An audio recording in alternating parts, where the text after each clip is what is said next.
Assalamualaikum warahmatullahi wabarakatuh.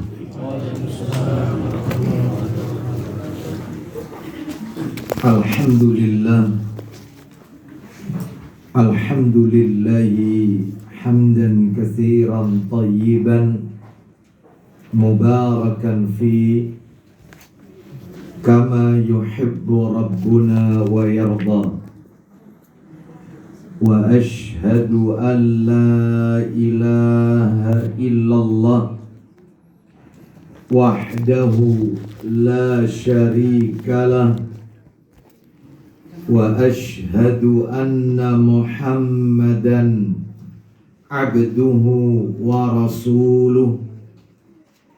Ya ayyuhalladzina amanu taqullaha haqqa tuqatih wa la tamutunna illa wa antum muslimun. Amma ba'du,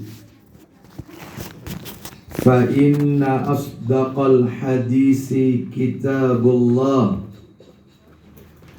wa khairal hadi Muhammadin sallallahu alaihi wasallam wa syarral umuri muhdatsatuha wa kulla muhdatsatin bid'ah wa kulla bid'atin dhalalah wa kulla dhalalatin finnar.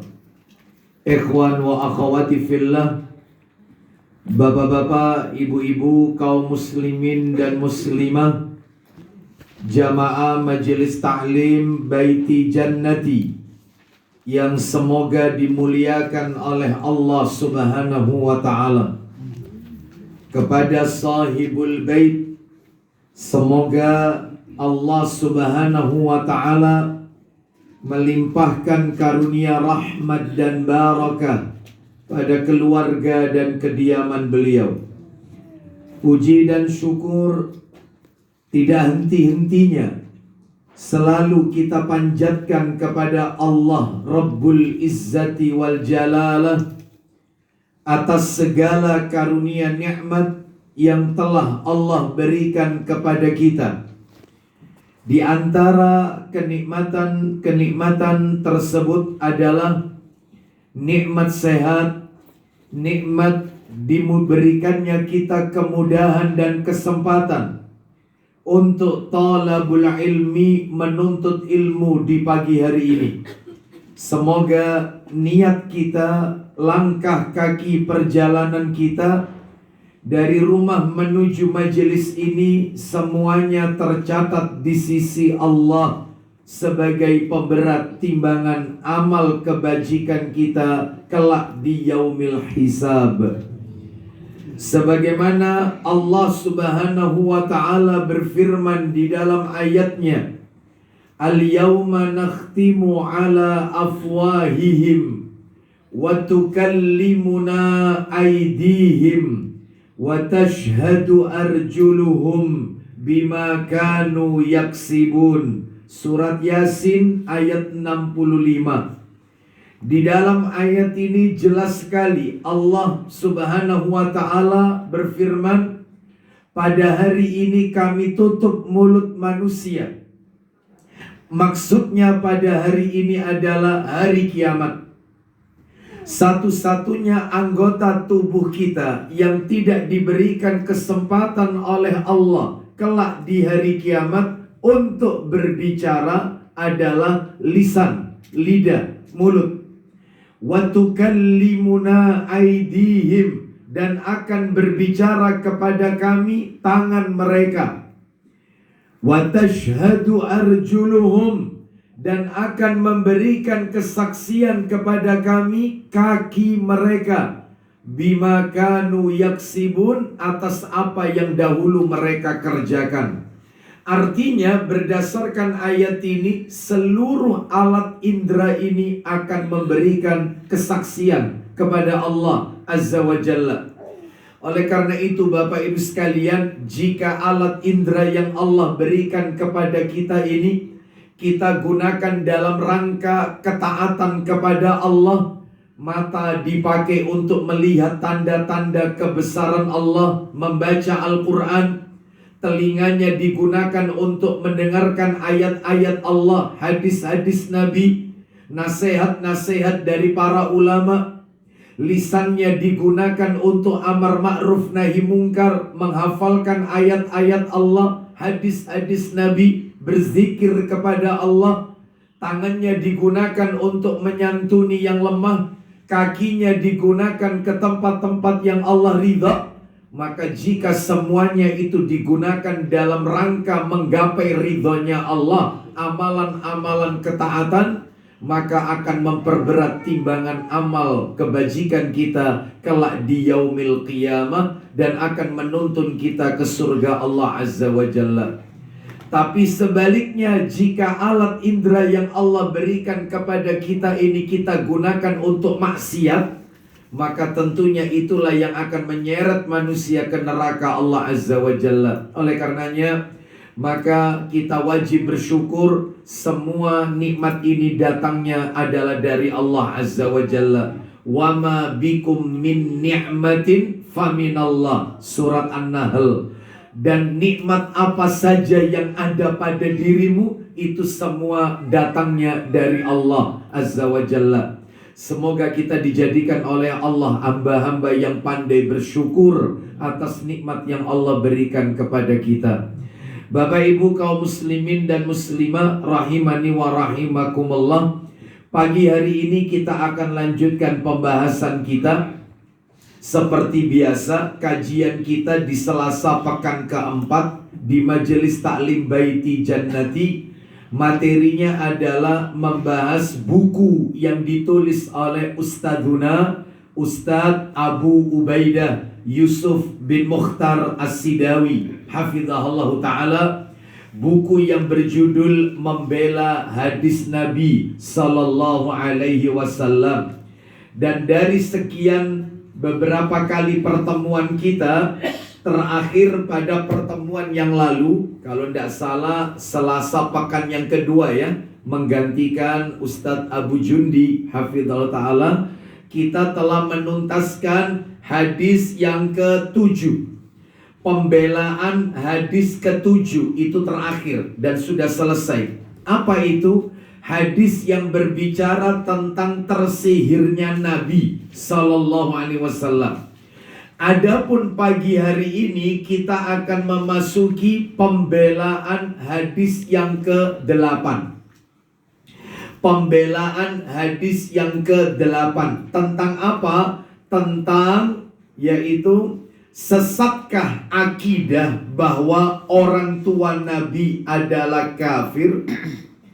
Sesatkah akidah bahwa orang tua Nabi adalah kafir?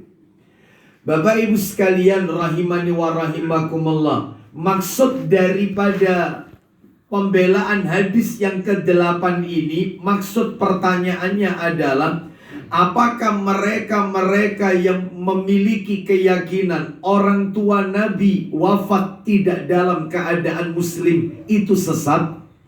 Mereka yang meyakini bahwasanya ayah dan ibu Nabi Abdullah dan Aminah wafat dalam keadaan tidak mentauhidkan Allah, apakah orang yang punya keyakinan ini mereka kafir atau sesat? Nah, itu maksudnya.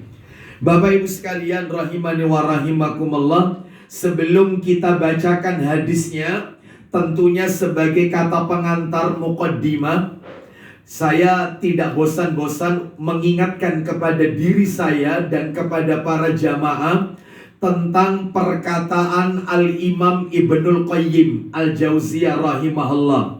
Beliau berkata, al-jihadu bil hujjah wal burhani muqaddamun alal jihadi fi sabilillah bisayfi wassinan. Artinya, jihad dengan argumentasi, jihad dengan hujjah, argumen, dan keterangan-keterangan, penjelasan-penjelasan itu lebih dinomorsatukan, lebih diutamakan, lebih dikedepankan daripada jihad dengan pedang dan panah.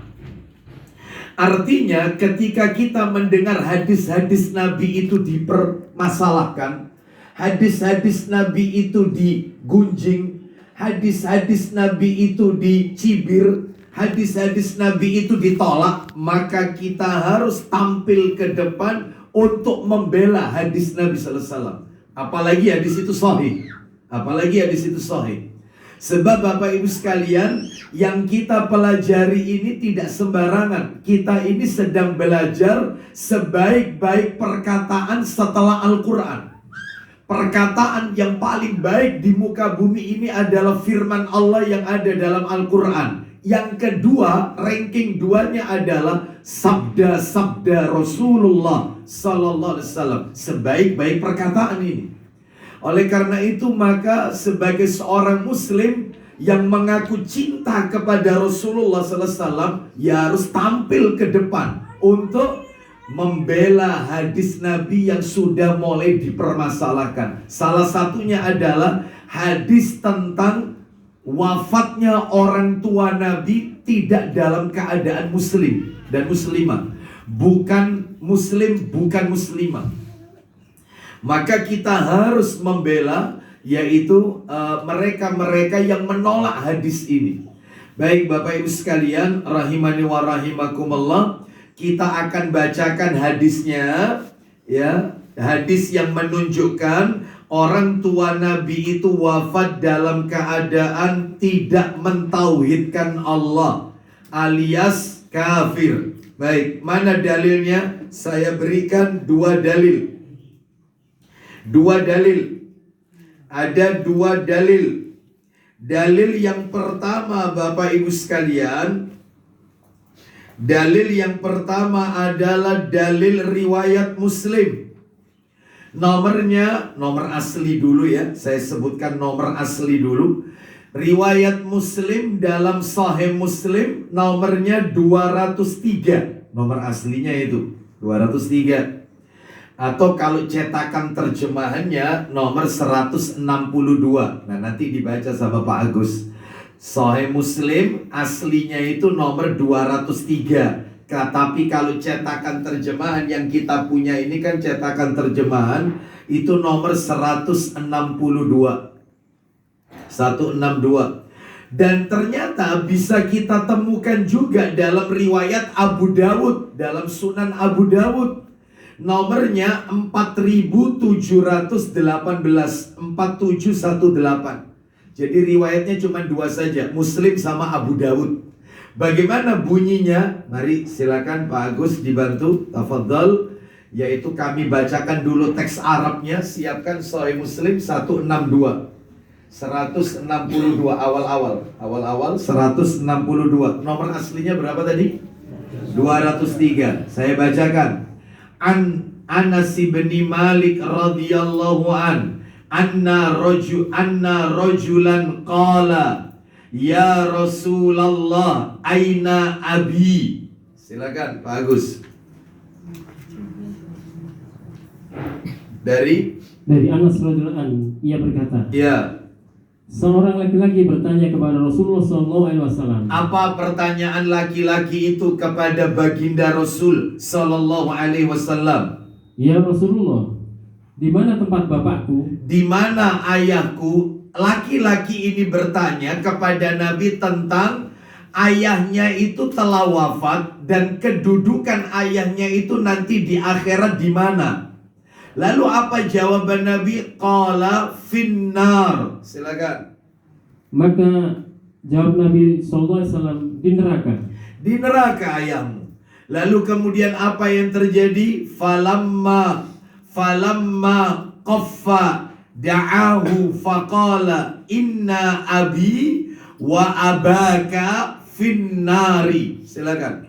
Ketika orang itu berlalu, Nah, ketika orang tersebut menyingkir, maka Nabi SAW memanggilnya. lalu Memanggilnya kembali seraya bersabda, apa kata Nabi untuk kedua kalinya kepada orang tersebut? Silakan. sesungguhnya bapakku. Stop, ulang lagi. Sesungguhnya bapakku, Sekali lagi, sesungguhnya bapakku dan dan bapakmu di neraka. jelas sekali. Sesungguhnya ayahku yaitu Abdullah dan ayahmu itu ada di neraka. Riwayatnya Muslim, Bapak Ibu sekalian.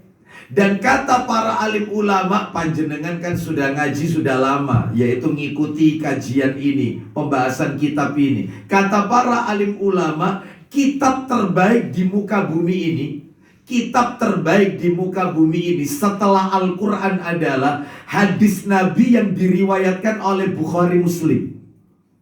Ya. Sedangkan hadis ini diriwayatkan oleh Imam Muslim, sehingga tidak diragukan lagi atas kesahihannya.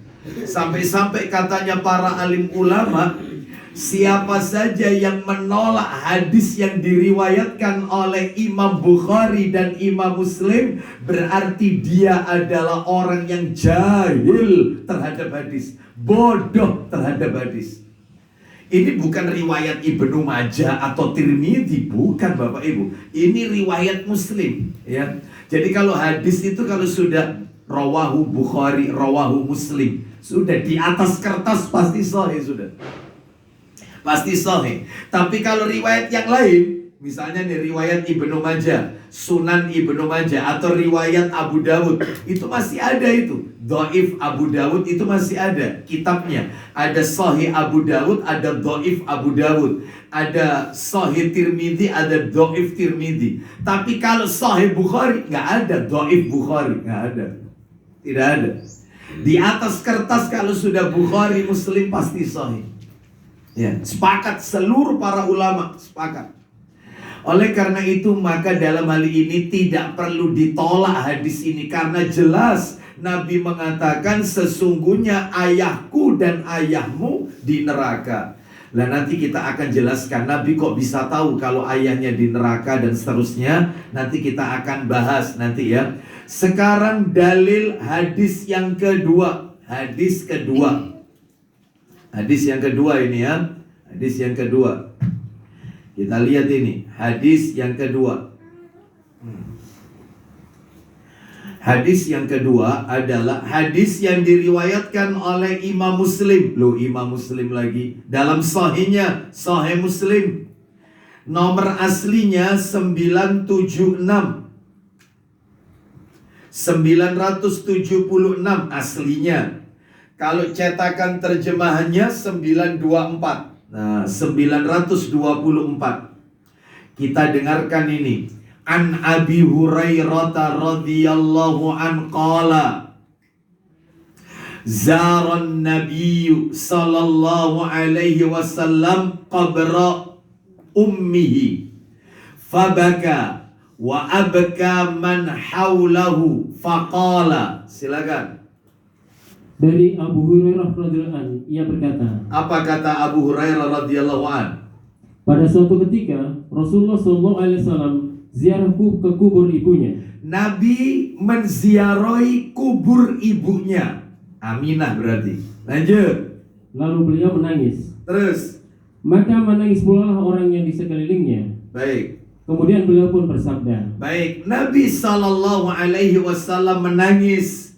Dan ternyata orang-orang yang ada di sekitar Nabi, para sahabat juga ikut menangis. Karena melihat Nabi menangis, tapi menangis di sini bukan menangis yang masuk kategori niyaha. Apa niyaha itu? Ratapan.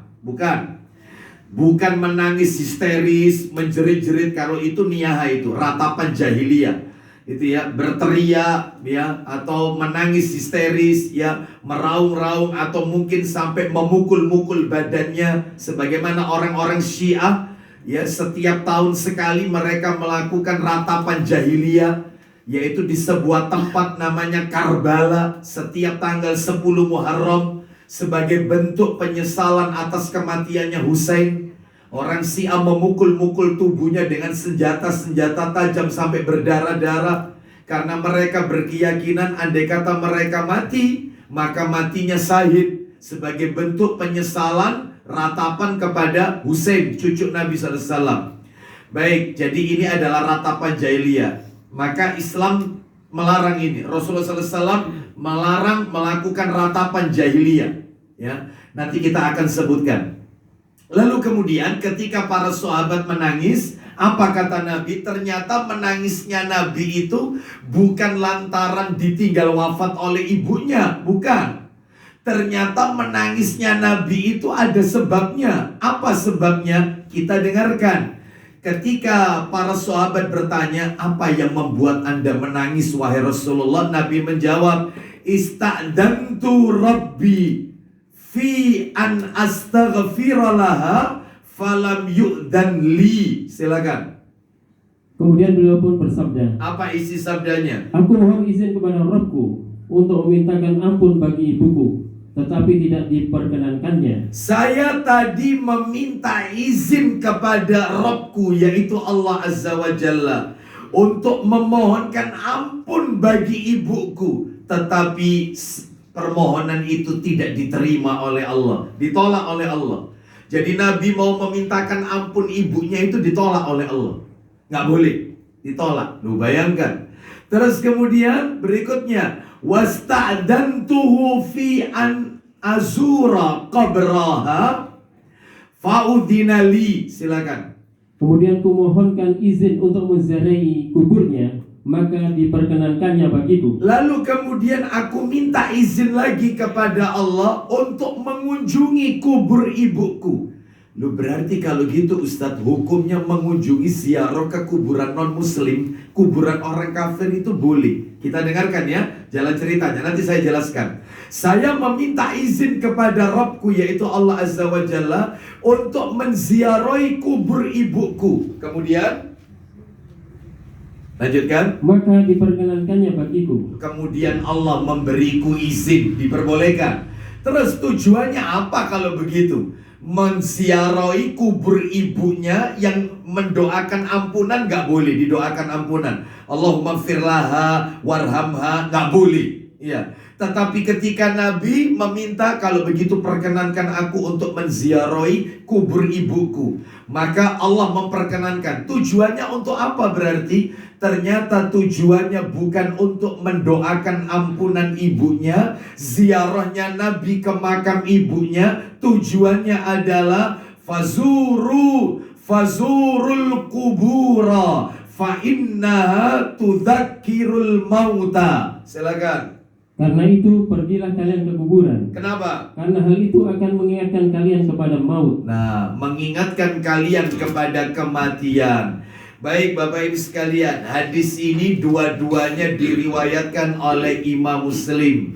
Pelajaran apa yang bisa kita ambil dari hadis ini? Di antaranya ya, pelajaran yang bisa diambil ini. Di antaranya, karena perjalanan kita masih agak jauh ini.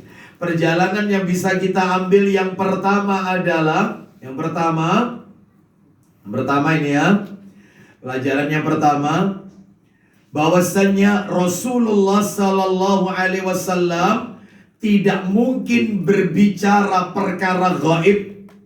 Rasulullah Sallallahu Alaihi Wasallam tidak mungkin berbicara perkara gaib kecuali semuanya itu adalah dari Allah Azza wa Jalla.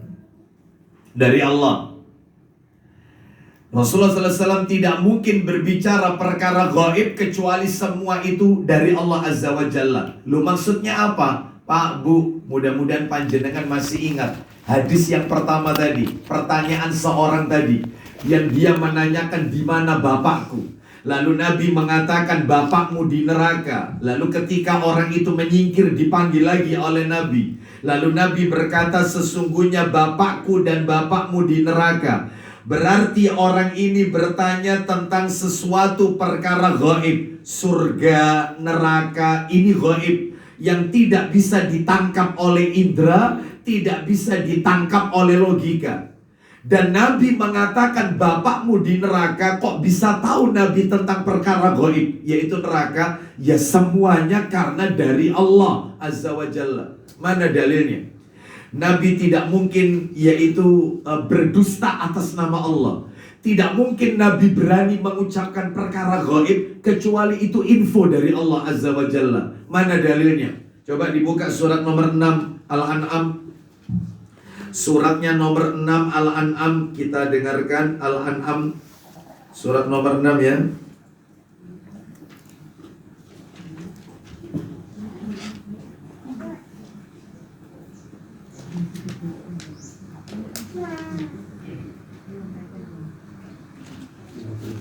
Ayatnya adalah ayat 50. Surat nomor 6 Al-An'am ayatnya 50, Bapak Ibu sekalian. Allah Ta'ala berfirman, kita dengarkan baik-baik firman Allah Ta'ala. Silakan. Katakanlah, aku tidak mengatakan kepadamu bahwa perbendaharaan Allah ada padaku. Katakanlah Muhammad, aku tidak mengatakan kepadamu bahwa perbendaharaan Allah ada padaku. Lanjut. Dan tidak pula aku mengetahui yang gaib. Itu poinnya. Katakan juga Muhammad, aku juga tidak mengetahui yang gaib. Lanjut. Dan tidak pula aku mengatakan kepadamu bahwa aku seorang malaikat. Aku tidak mengikuti kecuali apa yang diwahyukan kepadaku. Itu poinnya. Aku hanya mengikuti apa yang diwahyukan kepadaku. Lanjut. Katakanlah, apakah sama orang yang buta dengan orang yang melihat? Maka apakah kamu tidak memfikirkannya? Baik, Bapak Ibu sekalian rahimani wa rahimakumullah. Dalil ini menunjukkan kepada kita bahwasannya Nabi sallallahu alaihi wasallam tidak mungkin berani berkata yang gaib kecuali semua itu datang dari Allah Azza wa Jalla. Bahkan Bapak Ibu di dalam hadis riwayat Abu Dawud, ini kitabnya tidak ada ini, tadi lupa saya memberikan info, nggak apa-apa saya bacakan aja. Dalam hadis Abu Dawud nomornya 3646 3646 Abu Dawud 3646, saya bacakan.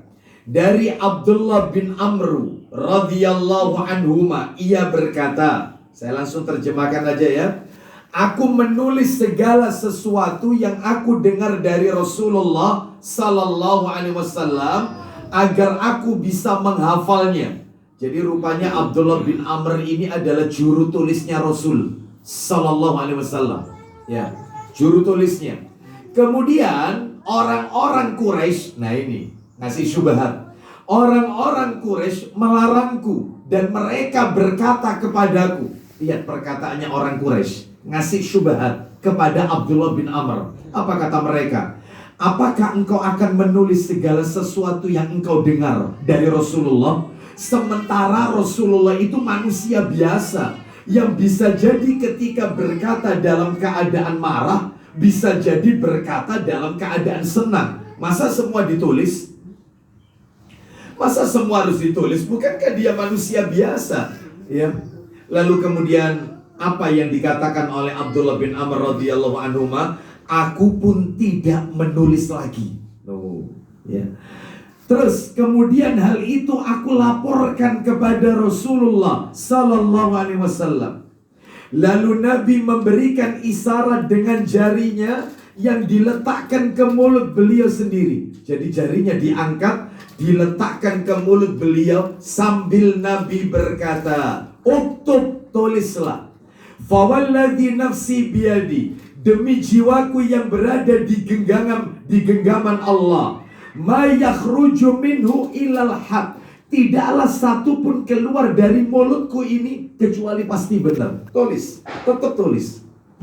Jadi ketika Abdullah bin Amr sudah berhenti menulis, termakan syubhatnya orang-orang Quraisy, maka Nabi menunjukkan jari telunjuknya ke mulut beliau sendiri sambil Nabi mengatakan, "Uktub, tetap tulis. Fawalladzi nafsi biyadi." Nabi bersumpah dengan nama Allah, demi Allah yang jiwaku ada dalam genggaman Allah, ma yakhruju minhu ilal haq, tidaklah satu pun keluar dari mulutku ini kecuali pasti benar. Maka ya sami'na wa ata'na, Bapak Ibu, jangan ditolak. Terutama hadis tentang hal ini. Ayah Nabi di neraka, ibu Nabi wafat tidak dalam keadaan mentauhidkan Allah. Sami'na wa ata'na. Ini pelajaran yang pertama, Bapak Ibu sekalian. Pelajaran yang kedua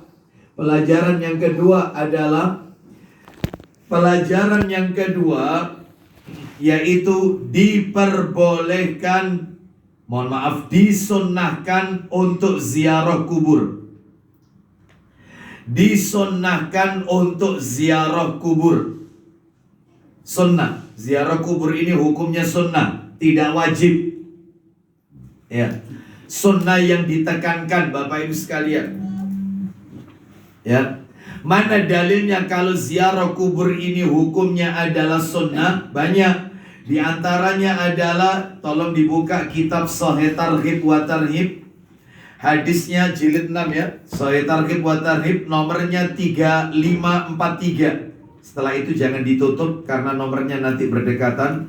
3543, 3543. Dari Abu Sa'id Al-Khudri radhiyallahu an, dia berkata, Rasulullah sallallahu alaihi wasallam bersabda, "Nahaitukum an ziyaratil kubur fazuruha." Silakan. Dari Abu Sa'id Al-Khudri radhiyallahu an, dia mengatakan, bahwa Rasulullah sallallahu alaihi wasallam bersabda, sesungguhnya aku pernah melarang kalian dari ziarah kubur. Aku pernah melarang kalian pergi ziarah kubur, tapi sekarang maka sekarang ziarahilah ia. Nah, maka sekarang pergilah kalian ziarah kubur. Fa inna fiha ibratan. Silakan. Karena di dalamnya terdapat pelajaran. Karena ziarah kubur itu mengandung banyak pelajaran Bapak Ibu sekalian. Bahkan di dalam riwayat yang lain Nabi sallallahu alaihi wasallam pernah bersabda, riwayat Imam Ahmad ya. Ini ada di dalam kitabnya Syekh Albani rahimahullah, Ahkamul Janais. Ya, hukum dan tata cara merawat jenazah ada di situ. Riwayat Imam Ahmad dan Al-Hakim. Nabi pernah bilang begini, dari Anas bin Malik radhiyallahu an, dia berkata, Nabi sallallahu alaihi wasallam bersabda, "Kuntu nahaitukum an ziyaratil kubur fazuruha." Aku dulu melarang kalian berziarah kubur. Dulu dilarang. Kenapa kok dulu dilarang? Karena para sahabat masih berada di awal-awal Islam. Dikhawatirkan kalau awal-awal itu mereka diperbolehkan untuk ziarah kubur, sedangkan akidah belum tertata, pondasi tauhid belum kuat, dikhawatirkan mereka akan terjatuh pada kesirikan-kesirikan. Nah, seperti itu.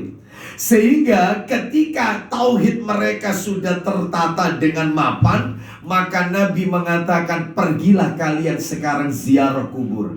Saya lanjutkan, belum kelar tadi hadisnya. Kuntu nahaitukum an ziyaratil kubur fazuruha. Aku dahulu melarang kalian untuk ziarah kubur, maka sekarang pergilah kalian ziarah. Kenapa? Fa innaha turiqul qalba. Karena ziarah kubur itu dapat melembutkan hati. Satu. Wa tutmi'ul aina, dapat meneteskan air mata. Loh, makanya Nabi nangis tadi kan? Dua. Yang ketiga, wa tudzakkiral akhirah, dapat mengingatkan akhirat. Ini tiga. Yang keempat terakhir, wala taqulu hujran, dan janganlah kalian berkata-kata yang batil ketika ziarah kubur. Berarti kalau begitu tujuannya ziarah kubur itu adalah mengingatkan kematian, meneteskan air mata, bisa melembutkan hati, hati yang kaku, yang kasar, temperamen, arogan, ya congkak. Itu bisa lembut dengan ziarah kubur, mengingatkan negeri akhirat. Nah begitu ya, meneteskan air mata. Banyak pelajarannya ziarah kubur. Termasuk Nabi mengatakan jangan berkata yang batil.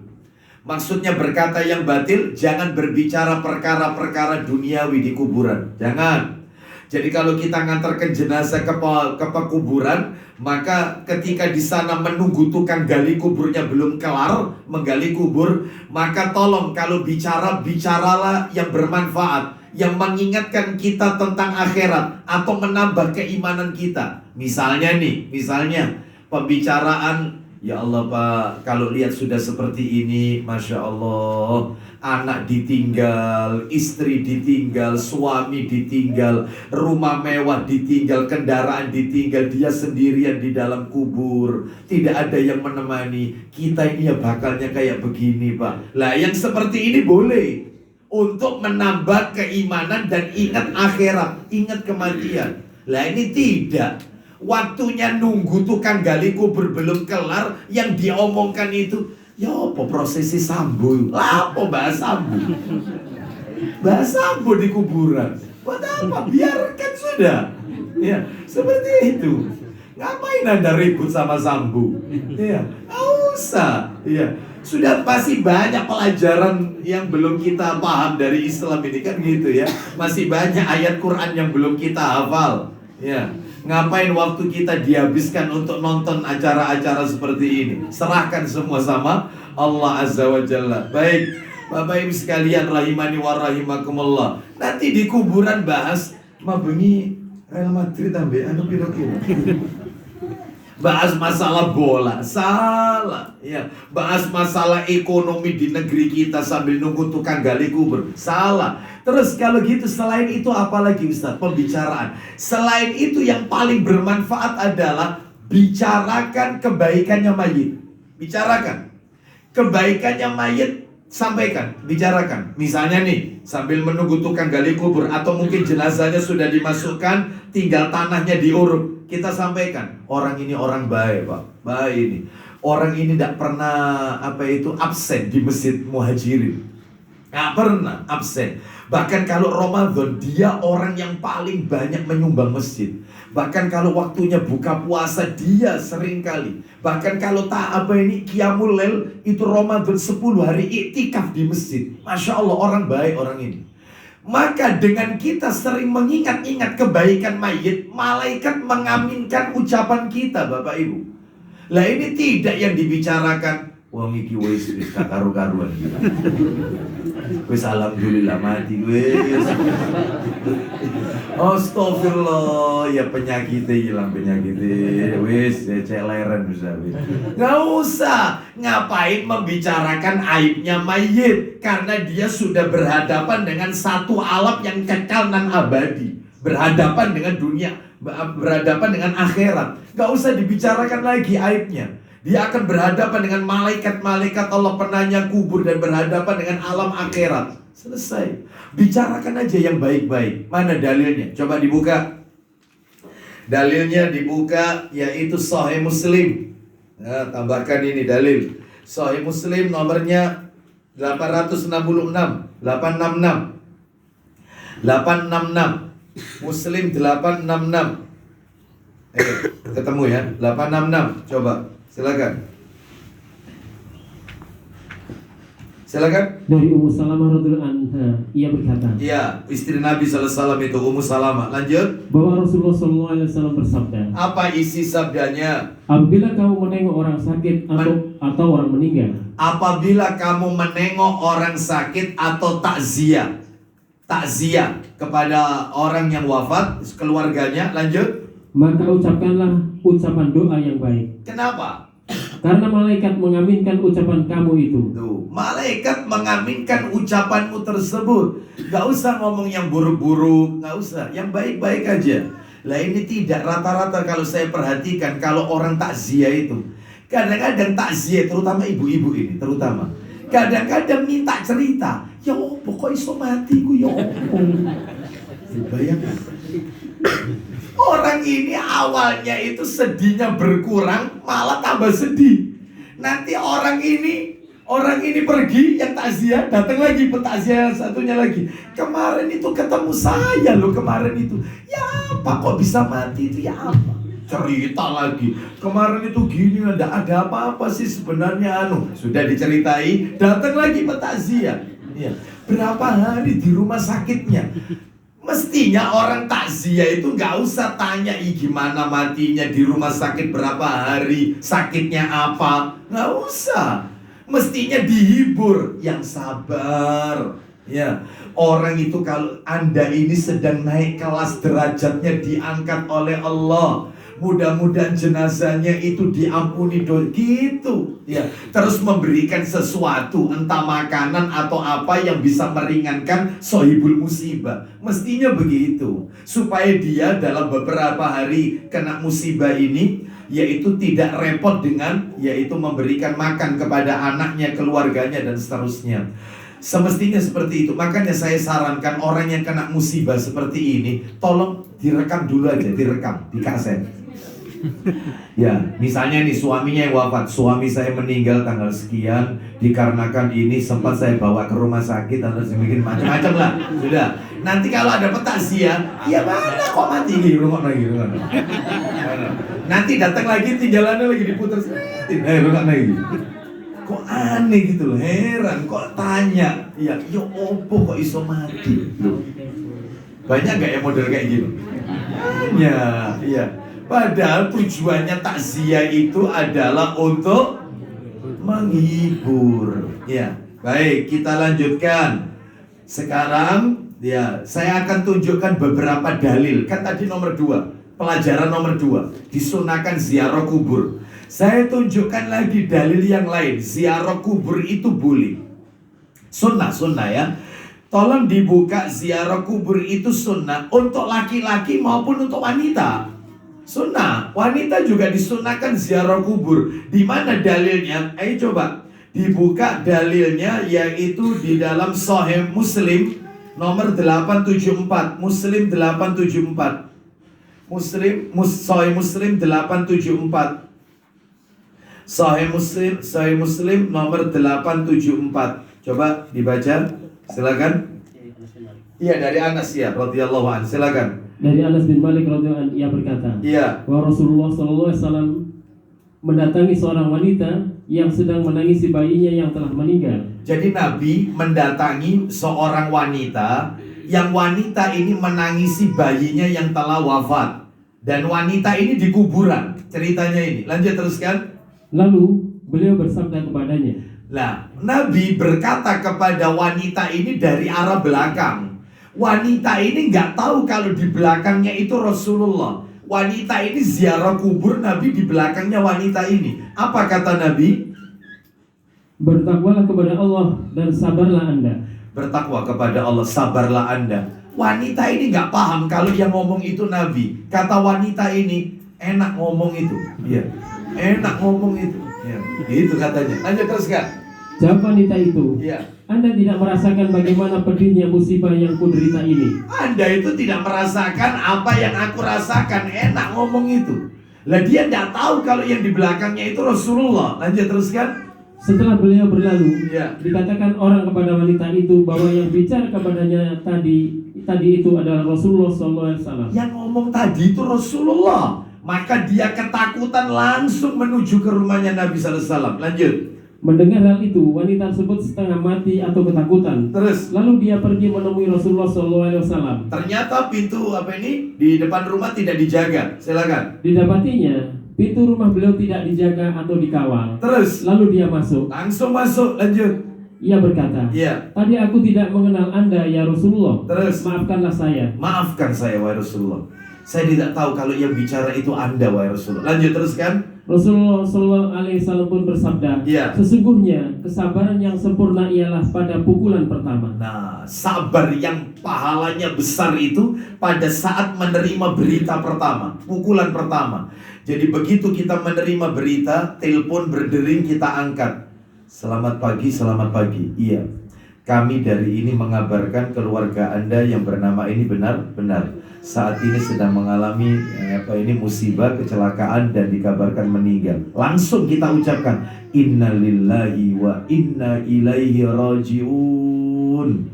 Itu pahalanya besar. Setelah itu mau nangis, sedih, nggak apa-apa. Tapi kadang-kadang begitu dengerin langsung semaput. Terakhir sudah banyak orang yang takziah baru ngomong innalillahi wa inna telat. Makanya betul kata Nabi, sabar itu pada pukulan pertama. Itu yang ganjarannya besar. Ganjarannya besar. Baik, berarti ini menunjukkan wanita boleh nggak ziarah kubur? Boleh. Karena wanita tadi itu ada di kuburan. Terus dalil yang lain yang menunjukkan boleh ziarah kubur, di antaranya wanita ya, apalagi laki-laki ini. Di antaranya adalah hadis yang lumayan agak panjang dalam Sahih Muslim nomornya 922.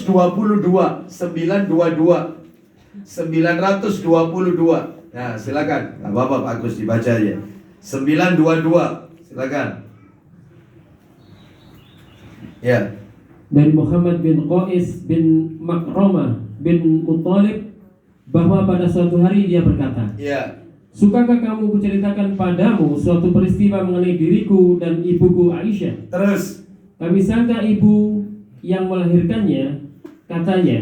Aisyah radhiyallahu anha berkata, Ya. sukakah kamu kuceritakan kepadamu suatu peristiwa mengenai aku dengan Rasulullah Sallallahu Alaihi Wasallam? Apa kata Aisyah radhiyallahu anhuma menceritakan ketika beliau bersama Nabi sallallahu alaihi wasallam? Terus. Jawab kami, tentu. Apa itu? Sudah tentu kami suka, ya Ummul Mukminin. Ya, lanjut. Ia berkata, pada suatu malam ketika giliran Rasulullah SAW di rumahku, Ya. setelah beliau menanggalkan pakaiannya dan meletakkan terompahnya dekat kaki dan membentangkan pinggir jubahnya di atas kasur, Ya. lalu beliau pun berbaring. Terus. Setelah beberapa lama kemudian, dan barangkali beliau menyangkaku sudah tidur. Mungkin disangka oleh Nabi aku itu sudah tidur. Padahal aku belum tidur, kata Aisyah radhiyallahu anha. Lanjut. Lalu beliau ambil baju dan terompahnya, dibukakannya pintu perlahan-lahan dan kemudian ditutupnya kembali perlahan-lahan. Nah, ternyata Nabi keluar pelan-pelan supaya tidak ketahuan aku. Itu ya. Terus kemudian ternyata Aisyah tahu itu dan dibuntuti Nabi. Lanjut, teruskan. Menyaksikan beliau seperti itu, kukenakan pula bajuku dan kututup kepalaku dengan kain. Terus. Kemudian kuikuti beliau di belakangnya hingga Terus. sampai ke Baqi. Ternyata Nabi ke makam Baqi ceritanya. Teruskan. Sampai di sana beliau berdiri agak lama. Kemudian beliau mengangkat kedua tangannya 3 kali. Nabi mendoakan para jenazah di pekuburan Baqi itu 3 kali. Jadi doanya sambil mengangkat tangan, mendoakan mereka, mengangkat tangan. Aisyah melihat itu. Lanjut, teruskan. Sesudah itu beliau berbalik pulang. Terus. Aku pun balik pulang mendahului beliau. Supaya nggak ketahuan ini. Lanjut. Kalau beliau berjalan cepat, aku pun berjalan cepat-cepat. Terus. Bila beliau berlari-lari kecil, aku pun demikian pula. Ketika beliau sampai, aku pun sampai terlebih dahulu daripada beliau, masuk rumah dan langsung tidur. Nah, ternyata Nabi tahu. Ya, kenapa? Karena nafasnya Aisyah tersengal-sengal. Lanjut, teruskan. Setelah itu beliau pun masuk dan bertanya, kenapa engkau wahai Aisyah? Kudengar nafasmu kembang kempis. Nafasmu kenapa? Kok tersengal-sengal, kembang kempis? Ya, lanjut, teruskan. Aisyah menjawab, tidak kenapa-napa ya Rasulullah. Gak ada apa-apa kok ya Rasulullah. Lanjut, Nabi memberikan ancaman. Apa itu? Kata beliau, ceritakanlah kepadaku, ataukah Allah yang akan menceritakannya kepadaku? Ceritakan kepadaku apa yang terjadi, atau Allah yang akan menceritakan apa yang kau lakukan. Wih, Rasul ini utusannya Allah ini, gak main-main. Lanjut, akhirnya Aisyah menceritakan. Silakan. Aisyah pun menjawab, ya Rasulullah, demi bapak dan ibuku. Lalu kuceritakan kepada beliau apa yang telah terjadi. Terus? Kata beliau, kalau begitu, engkaulah kiranya bayangan hitam yang kulihat di hadapanku tadi. Berarti kau kalau begitu ada bayangan hitam yang ada di depanku tadi pada saat pulang itu. Lanjut. Jawabku, benar ya Rasulullah. Benar. Lalu kemudian Nabi mendorong dadanya Aisyah radhiyallahu anhuma. Silakan. Lalu beliau pun menolakkan dadaku. Terus. Sehingga terasa sakit bagiku. Maka sehingga aku terasa sakit dadaku. Lalu Nabi mengatakan, apakah engkau belum percaya sama utusannya Allah? Dipikirnya Aisyah itu pergi ke rumah istri yang Nabi yang lain. Ini pelajarannya tentang poligami nih Bapak. Masya Allah ya. Ini ibu-ibu ini mesti katanya. Loh, Anda kalau mau marah jangan sama saya, sama Pak Agus. Ibu-ibu kenapa marah sama saya? Sama Pak Agus. Pak Agus yang baca kok. Terus lanjut. Silakan. Kemudian beliau berkata, apa kata Nabi? Apakah engkau masih curiga? Apa kau masih curiga dengan utusannya Allah? Silakan. Allah dan Rasulnya akan berbuat curang terhadapmu. Apa Allah dan Rasulnya akan curang dengan jatah malammu? Enggak. Terus lanjut. Setiap apa yang dirahasiakan manusia, pasti Allah mengetahuinya juga. Nah, seperti itu. Teruskan. Lanjut. Kemudian Rasulullah SAW menceritakan kenapa beliau sampai keluar. Ia pun berkata, nah, apa? Kenapa Nabi kok diam-diam itu keluarnya? Silakan. Tadi malaikat Jibril datang. Malaikat Jibril datang, nggak mau masuk karena engkau nggak pakai pakaian. Makanya malaikat Jibril memanggil aku dari luar dan Allah memerintahkan aku untuk mendoakan penghuni kubur Baqi. Lanjutkan.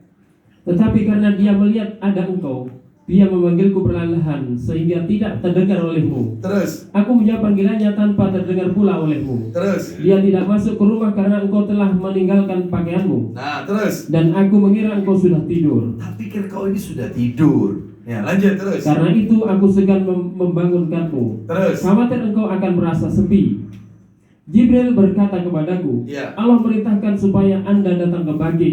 Mohonkanlah ampun bagi para penghuninya. Baik, Allah memerintahkan Anda untuk mendoakan penghuni Baqi. Lanjut. Lalu apa yang harus kuucapkan sesampainya aku di sana? Maka malaikat Jibril mengajarkan, Assalamualaikum ahlad diyari minal mu'minina wal muslimina wa inna insyaallahu bikum lahikun. Teruskan aja, bagus, teruskan.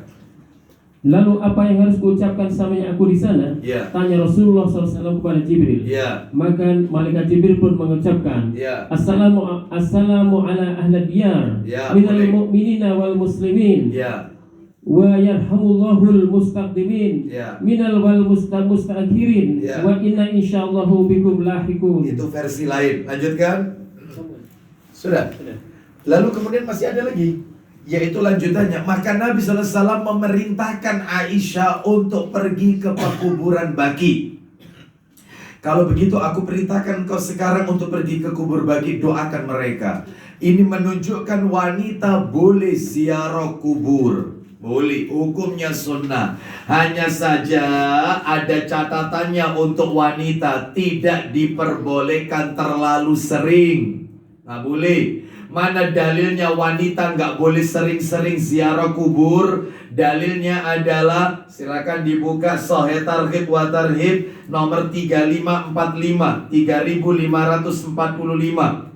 3545. Ayo dibaca 3545. Dari Abu Hurairah ia berkata, La'ana Rasulullah sallallahu alaihi wasallam zawaratil kubur. Silakan. bahwasanya Rasulullah SAW melaknat para wanita yang sering menziarahi kubur. Loh, 3545 ya, Sahih Targhib wa Tarhib 3545. Tadi kita dengarkan kan, Rasulullah SAW melaknat wanita-wanita yang sering ziarah kubur. Maksudnya sering itu gimana, Ustaz? Maksudnya sering ini adalah mereka ziarah kubur satu pada waktu-waktu tertentu. Ya, malam Jumat manis, apa malam Jumat manis? Malam Jumat Legi, ya. Terus mau Ramadan ziarah nyekar, mau Idul Fitri ziarah lagi nyekar, mau Idul Adha atau selesai Idul Adha ziarah lagi nyekar. Nanti yaitu 40 harinya, 100 harinya, haulnya 1 tahunnya, 3 tahunnya, dan seterusnya 1000 harinya. Dan ini nggak boleh yang kayak begini, tidak diperbolehkan.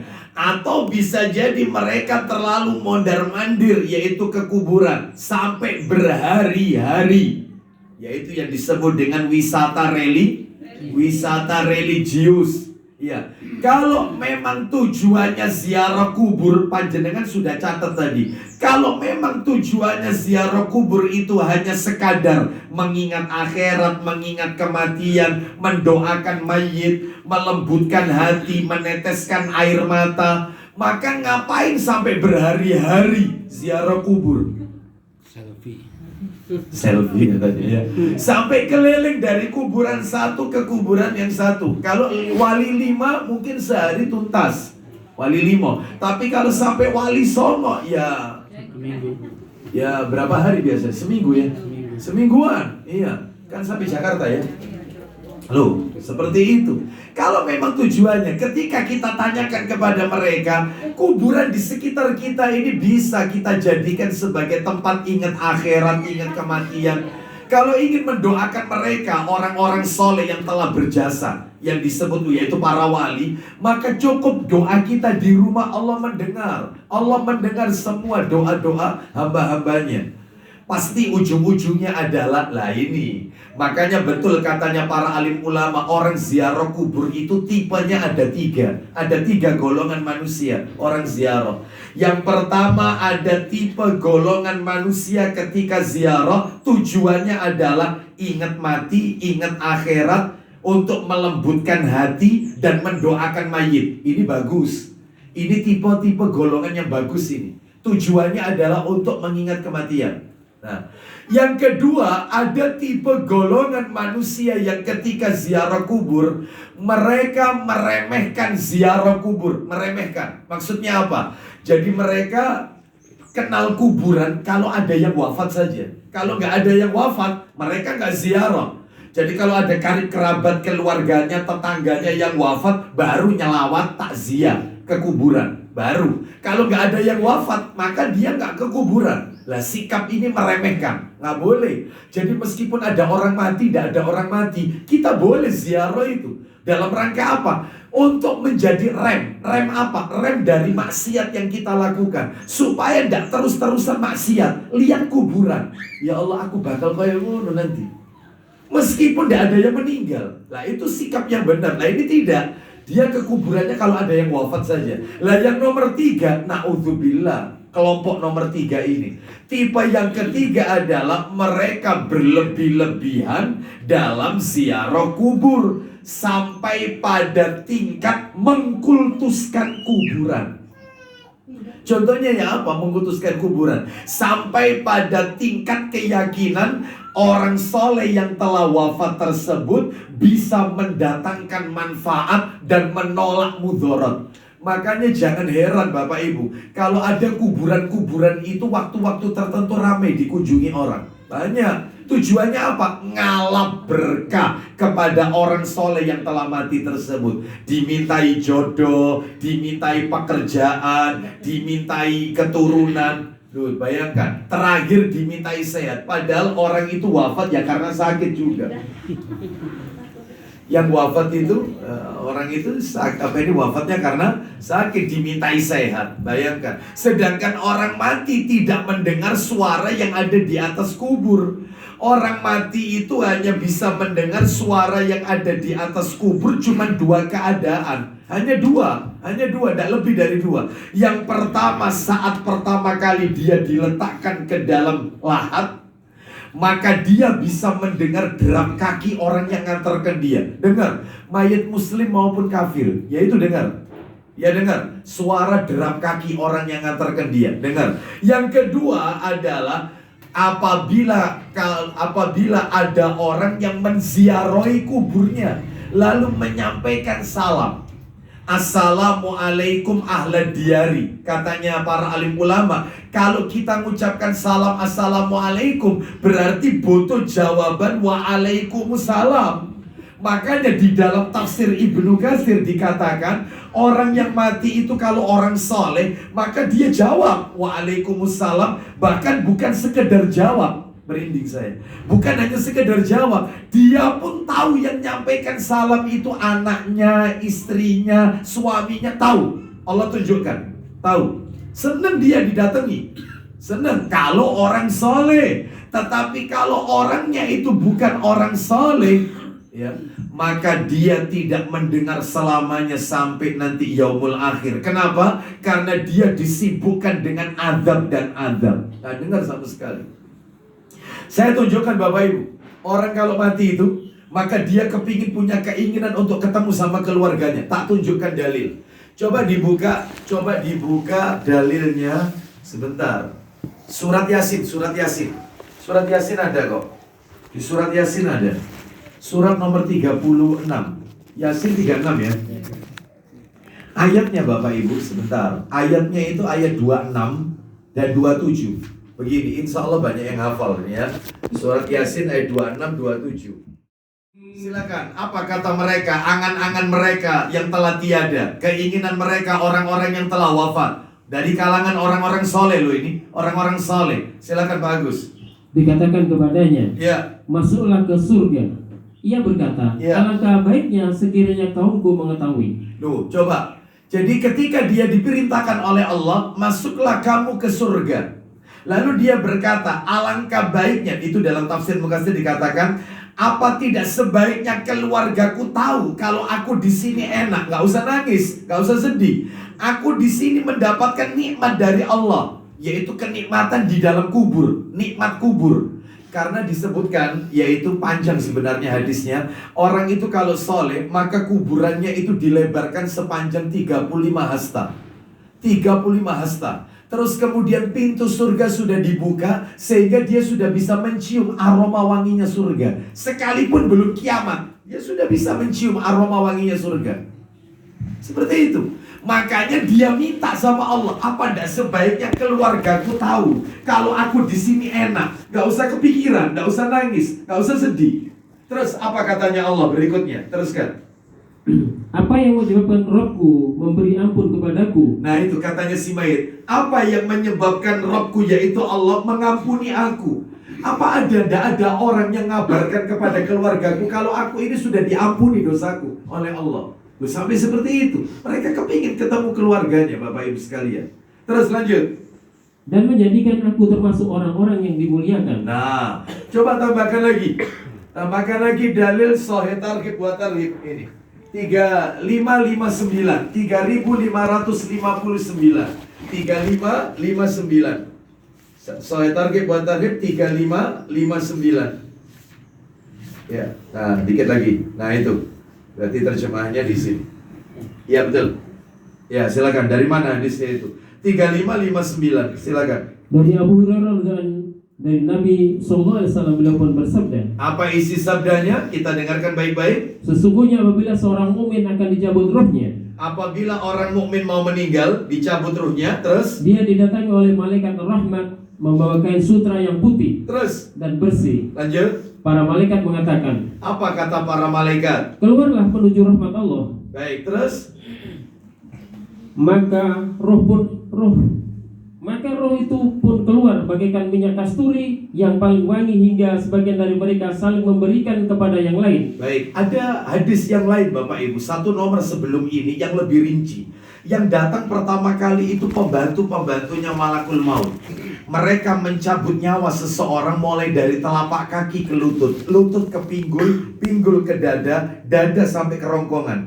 Itu yang mencabut pembantu-pembantunya malakul maut. Ketika roh sudah di kerongkongan, eksekutornya cuma satu, nggak ada lagi sudah, yaitu malakul maut, malaikat pencabut nyawa.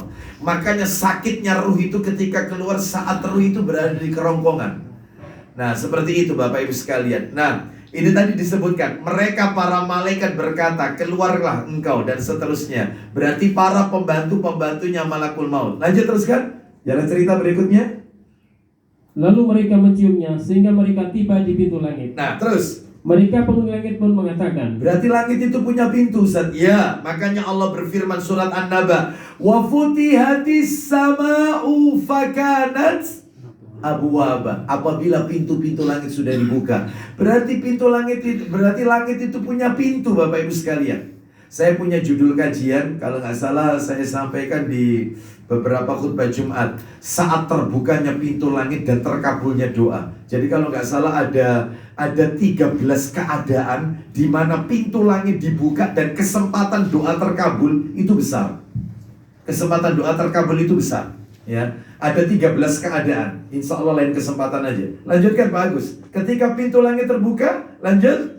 Mereka penghuni langit pun mengatakan, ya, aroma apakah yang baik ini yang datang dari bumi? Mahadar ruhut tayyib. Ruhnya siapa yang wangi ini, yang baik ini? Terus, mereka pembawa ruh tidaklah sampai ke satu langit pun, melainkan pasti penghuninya mengucapkan kalimat seperti itu. Lanjutkan. Sampai akhirnya mereka tiba di tempat ruh-ruhnya kaum mukminin. Ternyata ruh yang baru wafat ini ketemu ruh-ruhnya orang-orang mukmin, ketemu di alam ruh, ketemu. Iya. Lalu dia senang ketemu sama keluarganya yang sudah meninggal duluan. Senang dia. Lalu kemudian terjadi dialog. Iya, terjadi dialog. Terus lanjut. Lalu merasakan kegembiraan yang lebih mendalam dibandingkan dengan kegembiraan orang yang baru bertemu setelah berpisah. Anaknya ketemu sama ruh bapaknya, anaknya ketemu sama ruh ibunya di alam ruh. Tapi ini orang mukmin loh, ini orang mukmin, bukan orang kafir ini, bukan orang yang tidak soleh, orang soleh. Ketemu ini di alam ruh. Lanjut teruskan. Mereka mengatakan, apa kata mereka? Apa yang dilakukan oleh teman kita Fulan? Stop. Si ruh-ruh yang meninggal duluan itu, dia berkata kepada ruh yang baru datang, Apa yang dilakukan oleh si Fulan? Rupanya mereka tanya keluarganya, kemana si Fulan? Ponaan kita gimana? Ponaanku, anakku ya apa? Tanya. Ternyata si roh yang baru datang ini menjawab. Sebelum dia jawab, malaikat berkata, biarkan dia dengan tenang, dia baru meninggal. Dia baru mengalami susahnya hidup di dunia. Biarkan dia tenang, jangan dicecar pertanyaan. Lanjut, katanya malaikat Pak Agus. Malaikat pembawa ruh mengatakan, iya, biarkanlah dia istirahat. Sesungguhnya dia berada dalam kesusahan dunia. Biarkan dia istirahat, jangan dicecar pertanyaan. Akhirnya roh ini jawab yang baru datang. Lu dia itu meninggal duluan. Dia dulu sebelum aku, masa kalian tidak ketemu? Katanya malaikat, dia diseret ke hawiyah, ke neraka. Berarti yang ditanyakan ini familinya yang lain ternyata tidak ketemu. Jadi roh-roh yang meninggal duluan tanya sama roh yang baru datang, gimana keluarga kita itu? Katanya si roh yang baru datang, loh dia itu meninggal duluan sebelum aku. Itu, apa kamu tidak ketemu sama mereka? Gak ketemu sama dia? Katanya malaikat si pembawa roh ini, dia diseret ke hawiyah, yaitu neraka. Makanya gak ketemu. Lanjut teruskan. Dia menjawab, dia sudah meninggal. Dia sudah meninggal. Terus, apakah dia tidak datang kepada kalian? Apakah dia tidak datang kepada kalian? Lanjut teruskan. Mereka menjawab, apa kata para malaikat? Dia dibawa ke neraka hawiyah. Nah, dia dibawa ke neraka hawiyah. Terus lanjut. Adapun orang kafir, stop sampai di situ. Orang kafir beda lagi. Bapak Ibu sekalian, orang kafir tidak akan pernah bertemu dengan keluarganya nanti di hari kiamat. Orang kafir orang kafir centang perenang nanti di hari kiamat. Sekalipun di dunia mereka bercengkerama, ya, berkasih sayang, tapi nanti di akhirat mereka tidak saling bertemu. Seperti itulah Abu Jahal, Abu Lahab tidak akan pernah bertemu dengan istrinya Ummu Jamil. Akan ketemu, sama-sama kafir. Baik, jadi ini menunjukkan kepada kita ziarah kubur ini hukumnya sunnah, boleh. Baik, itu pelajaran nomor berapa tadi? 2. Pelajaran yang nomor 3, diperbolehkan ziarah ke kuburan non muslim. Diperbolehkan ziarah di kuburan non muslim. Boleh. Misalnya familinya atau ibunya atau orang tuanya, ya, anaknya muslim, orang tuanya kafir misalnya meninggal. Si anak ini ziarah. Apakah boleh? Boleh. Dengan syarat, ada syaratnya Bapak Ibu. Tidak serta-merta, ada syaratnya. Penting ini syaratnya ini untuk diketahui. Syaratnya adalah syaratnya yang pertama adalah hanya diniatkan untuk mengambil pelajaran dan mengingat kematian. Syarat pertama ini.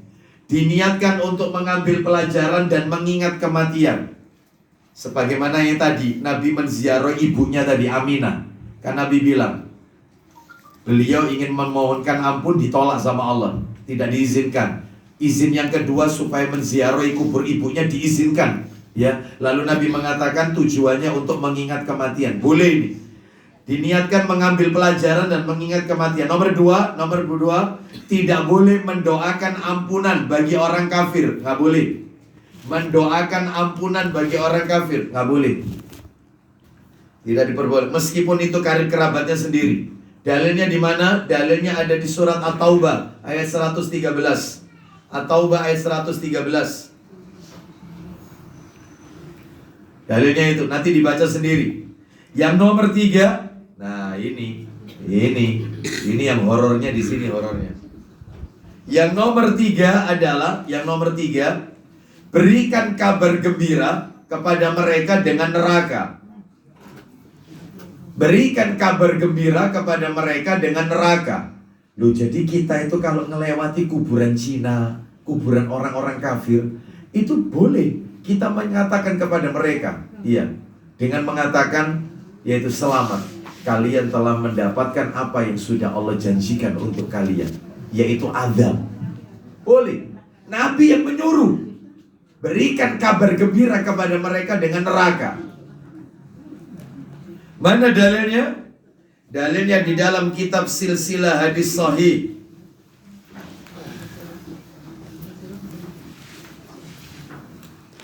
Silsilah Hadis Sahih. Coba. Ini jilid berapa? Oh, jilid 3. Maksud saya yang cetakan pustaka Imam Syafi'i nggak punya. Ini Kistipres. Kistipres. Yang Imam Syafi'i nggak ada. Nggak ada ya, nggak punya ya. Baik. Nomor hadisnya Sahih Muslim, silsilah hadis Sahih nomornya 3272. Silsilah hadis Sahih nomor 3272. 3272. Begini bunyinya.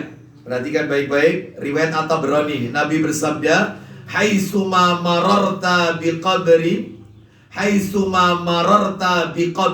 kafirin fabashshirhu binnar." Tatkala engkau melewati pekuburan orang kafir, kata Nabi, maka kabarkan kepada mereka adanya siksa neraka. Kabarkan, sampaikan kepada mereka, selamat, kalian akan mendapatkan siksa neraka. Loh, kayak begitu. Ya. Jadi tujuannya itu. Jadi nggak boleh kemudian di sana yaitu berlama-lama dalam rangka untuk ya mendoakan ampunan haram, nggak boleh. Atau misalnya yaitu dalam rangka mengenang yaitu saat masa hidupnya, nggak boleh. Tujuannya itu tadi, sekedar aja mengingat kematian, plus tidak boleh mendoakan ampunan, plus berikan kabar bahwasanya mereka yaitu akan mendapatkan siksa. Baik Bapak Ibu sekalian rahimani wa rahimakumullah, sekarang kita akan bahas ya, yaitu syubhat-syubhat, beberapa syubhat dan bantahannya.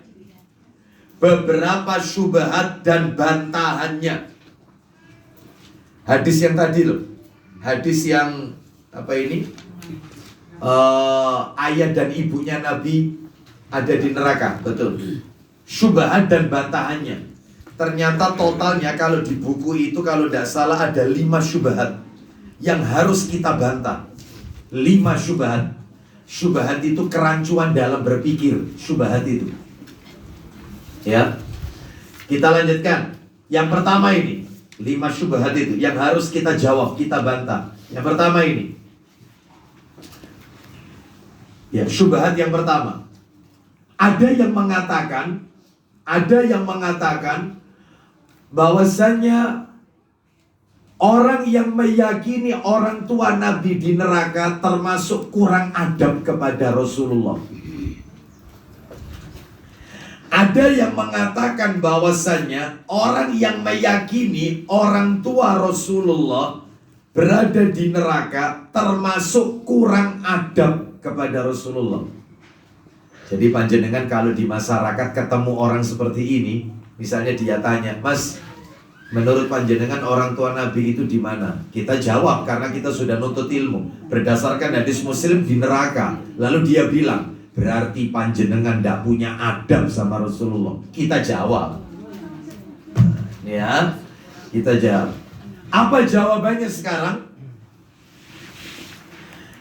Apa jawabannya? Jawabannya adalah yaitu saya bacakan aja ya, nanti tolong disimpulkan sendiri Bapak Ibu sekalian, disimpulkan sendiri bahwasanya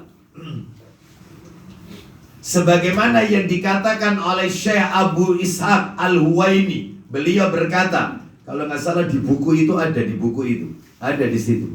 Beliau berkata bahwasanya termasuk kegilaan, lu bayangkan, termasuk gila orang yang berpegang teguh dengan hadis-hadis sahih disifati dengan kurang adab, itu orang gila.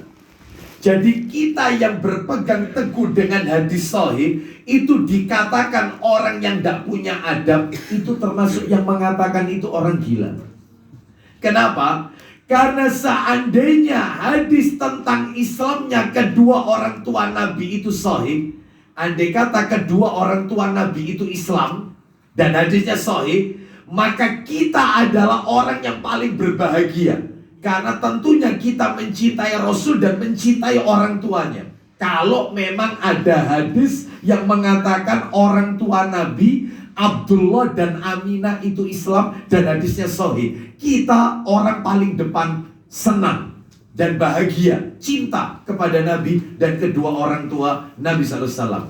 Namun masalahnya adalah tidak ada satupun perkataan atau hadis yang sahih yang menunjukkan orang tua Nabi berada di surga atau dalam keadaan Islam. Nggak ada. Satu pun nggak ada. Tidak ada. Tidak ada satupun hadis yang mengatakan orang tua Nabi itu Islam, matinya Islam, dan masuk surga. Nggak ada. Yang ada itu justru tadi itu, berada di neraka. Bahkan Nabi mau mintakan ampun, itu juga ditolak oleh Allah. Sehingga kesimpulannya, beragama itu adalah dengan dalil, bukan perasaan. Nah itu. Beragama itu adalah dengan dalil, bukan perasaan. Kita wajib membenarkan ucapannya Rasul sebagai bentuk adab kepada Rasul. Makanya kalau mereka mengatakan kita kurang adab, mereka kan selalu menuding kita. Itu kelompok jenggotan, itu Salafi itu yang mengatakan orang tua Nabi di neraka itu tidak punya adab. Justru mereka tidak punya adab, menolak hadis Nabi yang sahih, yang jelas-jelas mengatakan ayah dan ibu Nabi itu di neraka. Siapa sih yang tidak senang orang tua Nabi di surga? Kita pun senang. Iya. Terus apa beratnya saya dalam hal ini menyampaikan? Berapa beratnya mengatakan orang tua Nabi itu di surga, matinya dalam keadaan mentauhidkan Allah? Kalau memang ada dalilnya, apa beratnya? Semua orang Islam pasti senang. Tapi masalahnya Nabi sendiri yang mengucapkan itu. Sehingga maka kita akan sampaikan kepada mereka bahwasanya hadis ini sahih, jangan ditolak. Karena apa? Karena menolak hadis Nabi berarti bentuk kurang adab kepada Rasulullah Sallallahu Alaihi Wasallam. Ini nomor 1. Nomor 2. Nah, ini tambah meruncing ini nomor 2. Nomor 2. Ada seseorang yang berkata, nah ini ya, nanti diringkas sendiri aja ya, nggak usah dicatat. Toh ini nanti kalau memang tuntas, materinya seperti biasa saya kirimkan ke Pak Agus ya, melalui file PDF, biasanya begitu. Yang kemarin-kemarin sudah dikirim. Oh belum? Yang terakhir belum? Anda belum kirim ke antum? Masa? Tersihirnya Nabi? Loh iya kan? Oh iya, sebentar lagi saya kirim. Sudah ada kok PDF-nya. Sudah ada. Oh, belum ya? Ya, belum. Baik, nanti sekalian jadi satu yang ini. Sudah ada ini yang tersihirnya Nabi itu sudah ada, lengkap dengan dalilnya. Baik, sekarang nomor 2. Ada seseorang yang berkata begini, saya memiliki seorang teman yang mu'alaf. Saya punya teman yang mu'alaf, masuk Islam.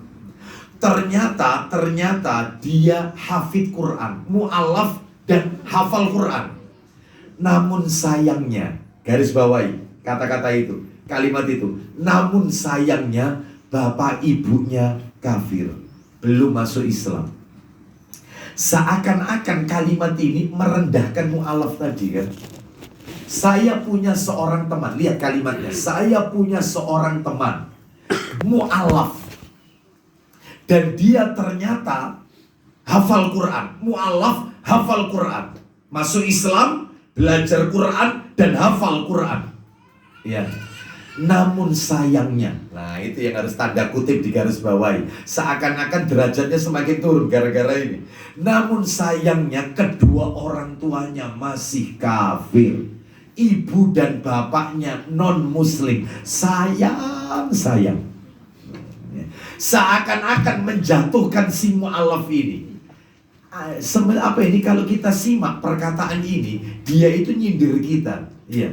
Nyindir seakan-akan begini. Lah iya, Rasulullah Muhammad SAW Nabi paling mulia, tapi sayang orang tuanya kafir. Seakan-akan merendahkan derajat Rasul. Bapak Ibu sekalian, maka kita jawab.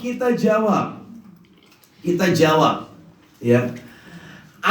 Apakah akan mencacati seorang anak yang hafid Quran tadi lantaran orang tuanya kafir? Apakah akan merendahkan si anak tersebut yang hafal Quran sedangkan orang tuanya itu kafir? Maka jawabannya tentunya adalah tidak merendahkan. Coba kita renungkan Bapak Ibu sekalian, kisah-kisah yang terdahulu.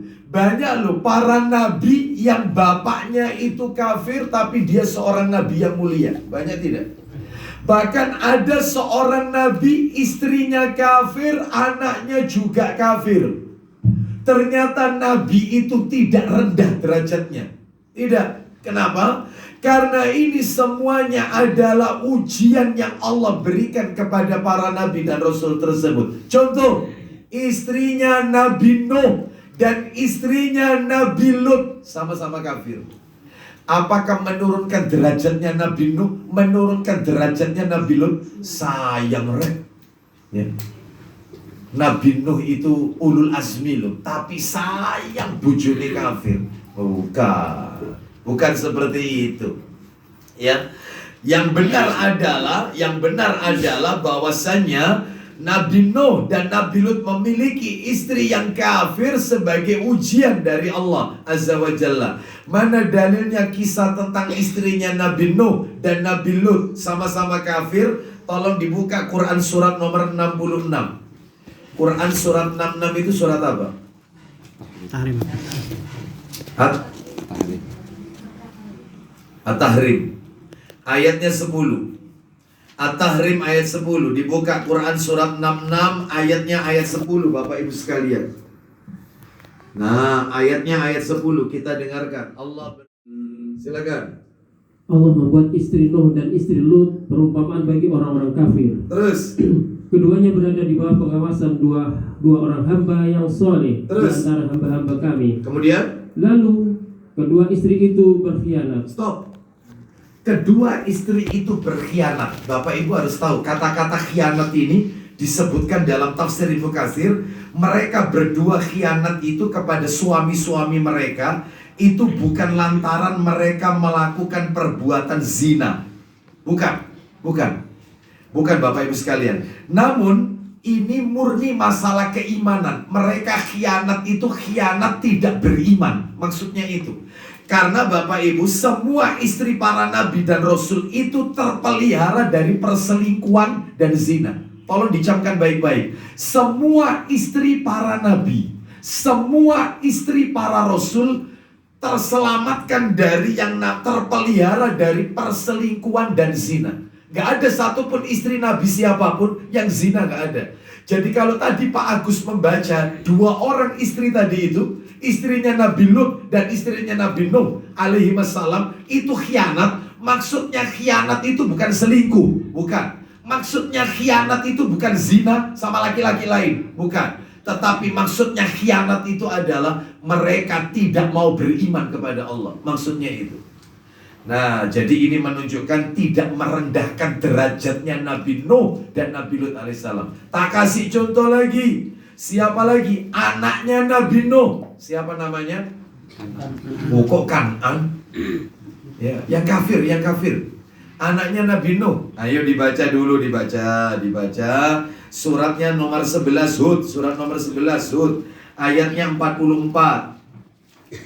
Ya, seringkali kita dengarkan putranya Nabi Nuh itu Kan'an, gitu ya. Ayatnya 44 sampai 46. 44 sampai 46. Putranya Nabi Nuh alaihissalam. Putra Nabi Nuh alaihissalam. Perhatikan Allah Ta'ala. Silakan.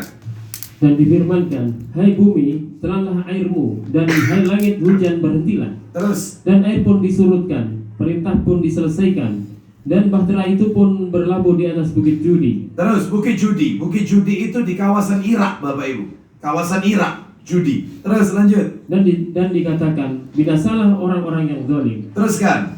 Dan Nabi Nuh berseru kepada Robnya sambil berkata, Ya Robku, sesungguhnya anakku termasuk keluargaku, dan sesungguhnya janji engkau itulah yang benar. Terus. Dan engkau adalah hakim yang seadil-adilnya. Baik, terus. Allah pun berfirman, hai Nuh, sesungguhnya dia bukanlah termasuk keluargamu atau yang dijanjikan akan diselamatkan. Sesungguhnya perbuatannya perbuatan yang tidak baik. Baik. Sebab itu janganlah kamu memohon kepadaku sesuatu yang kamu tidak mengetahui hakikatnya. Sesungguhnya aku memperingatkan kepadamu supaya kamu jangan termasuk orang-orang yang tidak berpengetahuan. Baik. cerita tentang anaknya sehingga anaknya divonis masuk neraka itu di ayat 41-nya. Ayat 41 sampai 44. 41 sampai... Silakan. Dan Nuh berkata, naiklah kamu sekalian ke dalamnya dengan menyebut nama Allah di waktu berlayar dan berlabuhnya. Terus. Sesungguhnya Rabbku benar-benar Maha Pengampun lagi Maha Penyayang. 42. Dan bahtera itu berlayar membawa mereka dalam gelombang laksana gunung. Dan Nuh memanggil anaknya, sedang anak itu berada di tempat yang jauh terpencil. Anaknya jauh terpencil. Terus. Wahai anakku, naiklah ke kapal bersama kami dan janganlah kamu berada bersama orang-orang yang kafir. Naiklah ke kapal. Apa kata anaknya? Anaknya pun menjawab, aku akan mencari perlindungan ke gunung yang... Aku akan cari perlindungan ke gunung yang dapat menghindarkan aku dari air bah. Nuh berkata, tidak ada yang melindungi dari siksaan Allah pada hari ini selain Allah yang Maha Penyayang. Dan gelombang menjadi penghalang antara keduanya. Maka dia, anak itu, termasuk orang yang ditenggelamkan. Anaknya Nabi Nuh itu 4, Bapak Ibu. Yang pertama namanya itu adalah Sam. Sam. Yang kedua Ham. Orang dulu kalau pendek-pendek, Sam, Ham. Yang ketiga Yafits. Yafits. Yang keempat adalah Yam. Yam. Nomor 1 Sam, nomor 2 Ham, nomor 3 Yafits, nomor 4 Yam. Ya. Lah, anaknya yang tenggelam ini namanya adalah Yam. Bukan Kanaan. Yam. Ini bisa kita temukan dia itu di dalam buku. Tolong dibeli buku ini, penting ini buku ini. Agak tebal memang bukunya, tapi cuma 1 jilid, nggak berjilid-jilid. 1 jilid, tapi tebal. Judulnya Kisah Para Nabi dan Rasul yang ditulis oleh Ibnu Katsir. Tebal dan itu rinci sekali penjelasannya. Ya ini, saya nukil di situ ini, di buku itu. Nah, terus Bapak Ibu sekalian, kapalnya Nabi Nuh ini berlabuh selama 1 bulan. 1 bulan berlabuhnya. Yaitu tempat yaitu Bukit Judi. Nah, di kawasan Irak. Nah, Bapak Ibu sekalian, putranya Nabi Nuh ini divonis kafir. Kenapa? Lantaran dia mencari perlindungan kepada gunung. Yang kedua, tidak mentaati orang tuanya, yaitu Nabi Nuh alaihissalam. Alasannya cuma 2 ini. Dia mencari perlindungan kepada gunung, bukan kepada Allah. Yang kedua, durhaka sama orang tuanya, nggak nurut perintah orang tua. Ya ini yang menyebabkan yaitu masuk neraka. Baik, sekarang kita lihat contoh yang lain. Berarti Nabi Nuh derajatnya tidak turun, tidak tercoreng sebagai nabi lantaran kafirnya sang anak. Enggak, ini ujian dari Allah. Ada lagi ayahnya Nabi Ibrahim alaihissalam. Ayo, siapa namanya? Apa betul namanya Azar? Mari kita dengarkan, yaitu kisahnya tentang Azar di surat Maryam, surat nomor 19. Surat 19 itu Maryam, ayatnya adalah ayat 41 sampai 48. Maryam 41 sampai 48. Allah Ta'ala berfirman. Baik, saya cukupkan sampai di situ. Kita lihat terjemahannya, saya bacakan mulai 41. Ceritakanlah Muhammad kisah Ibrahim di dalam kitab Al-Quran. Sesungguhnya dia seorang yang sangat mencintai kebenaran dan seorang nabi. Ingatlah ketika dia Ibrahim berkata kepada ayahnya, wahai ayahku, mengapa engkau menyembah sesuatu yang tidak mendengar, tidak melihat, dan tidak dapat menolongmu sedikit pun? Wahai ayahku, sungguh telah sampai kepadaku sebagian ilmu yang tidak diberikan kepadamu. Maka ikutilah aku, niscaya aku akan menunjukkan kepadamu jalan yang lurus. Wahai ayahku, janganlah engkau menyembah setan. Sungguh setan itu durhaka kepada Tuhan yang Maha Pengasih. Wahai ayahku, aku sungguh khawatir engkau akan ditimpa azab dari Tuhan yang Maha Pengasih, sehingga engkau menjadi teman bagi setan. Ayahnya berkata, bencikah engkau kepada Tuhan-Tuhanku, wahai Ibrahim? Jika engkau tidak berhenti, pasti engkau akan kurajam. maka tinggalkan aku untuk waktu yang lama. Diusir anaknya. Ibrahim berkata, semoga keselamatan dilimpahkan kepadamu. Aku akan memohonkan ampunan bagimu kepada Tuhanku. Sesungguhnya dia sangat baik kepadaku. Terakhir, dan aku akan menjauhkan diri darimu. Ibrahim berkata, aku akan menjauhkan diri darimu. Berlepas diri dari bapaknya dia. Dan dari apa yang engkau sembah. Jadi orang itu kalau hijrah Bapak Ibu, kalau mau total, ya kayak Nabi Ibrahim begini. Orangnya yang disembah ditinggalkan. Seperti itu. Aku menjauhkan diri darimu dan dari apa yang engkau sembah selain Allah. Dan aku akan berdoa kepada Tuhanku. Mudah-mudahan aku tidak akan kecewa dengan berdoa kepada Tuhanku. Bapak Ibu sekalian, ternyata ketika di akhirat ketemu, Allah pertemukan Ibrahim dengan bapaknya. Tapi nasibnya mengenaskan. Di mana itu ceritanya? Buka Bukhari. Bukhari yang asli ya? Oh, tidak ada ya? Saya bacakan aja. Bukhari nomor asli. Nomor asli nomornya 3350 Bapak Ibu. Bukhari nomor 3350. Sahih Bukhari nomor 3350. Ini aja langsung dibaca terjemahannya. Ya, silakan. Langsung 3350. Nomor asli ya. Nomor asli. Bukhari 3350. Silakan. Dari sahabat Abu Hurairah radhiyallahu dari Nabi sallallahu alaihi wasallam beliau pun bersabda. Apa isi sabdanya? Nabi Ibrahim bertemu dengan ayahnya yaitu Azar pada hari kiamat. Nabi Ibrahim ketemu sama bapaknya nanti di hari kiamat. Dipertemukan. Lanjut teruskan. Sedangkan wajahnya gelap dan berdebu. Wajahnya Azar gelap berdebu, tertutup. Terus lanjut. Makanya Bapak Ibu nggak usah kaget. Kalau di dalam Al-Quran itu juga disebutkan nanti di hari kiamat itu cuma ada dua wajah. Wajah yang putih bersinar dan wajah yang penuh dengan kegelapan. Lah, ayahnya Nabi Ibrahim masuk kategori yang wajahnya penuh dengan kegelapan. Terus kan? Kemudian Ibrahim berkata kepadanya, apa kata Nabi Ibrahim? bukankah dulu ketika di dunia telah kukatakan kepadamu, jangan membangkang kepadaku? Bukankah sudah aku katakan kepada ayah, jangan membangkang dakwahku. Ikuti apa yang Allah firmankan. Mentauhidkan Allah. Apa kata bapaknya? Maka ayahnya berkata, ini lihat-lihat katanya Azar. Nanti di hari kiamat tapi ini. Apa kata Azar? sekarang aku tidak membangkang kepadamu. Telat. Nasi sudah jadi bubur. Sadar nanti di hari kiamat. Sadar itu ketika di dunia. Sekarang Ibrahim, aku tidak akan membangkang. Lanjut teruskan. Kemudian Ibrahim berkata, mengenaskan ini nanti. Terus, wahai Rabbku, sesungguhnya engkau telah berjanji kepadaku. Engkau telah berjanji kepadaku, engkau tidak akan mengecewakan aku, menghinakan aku.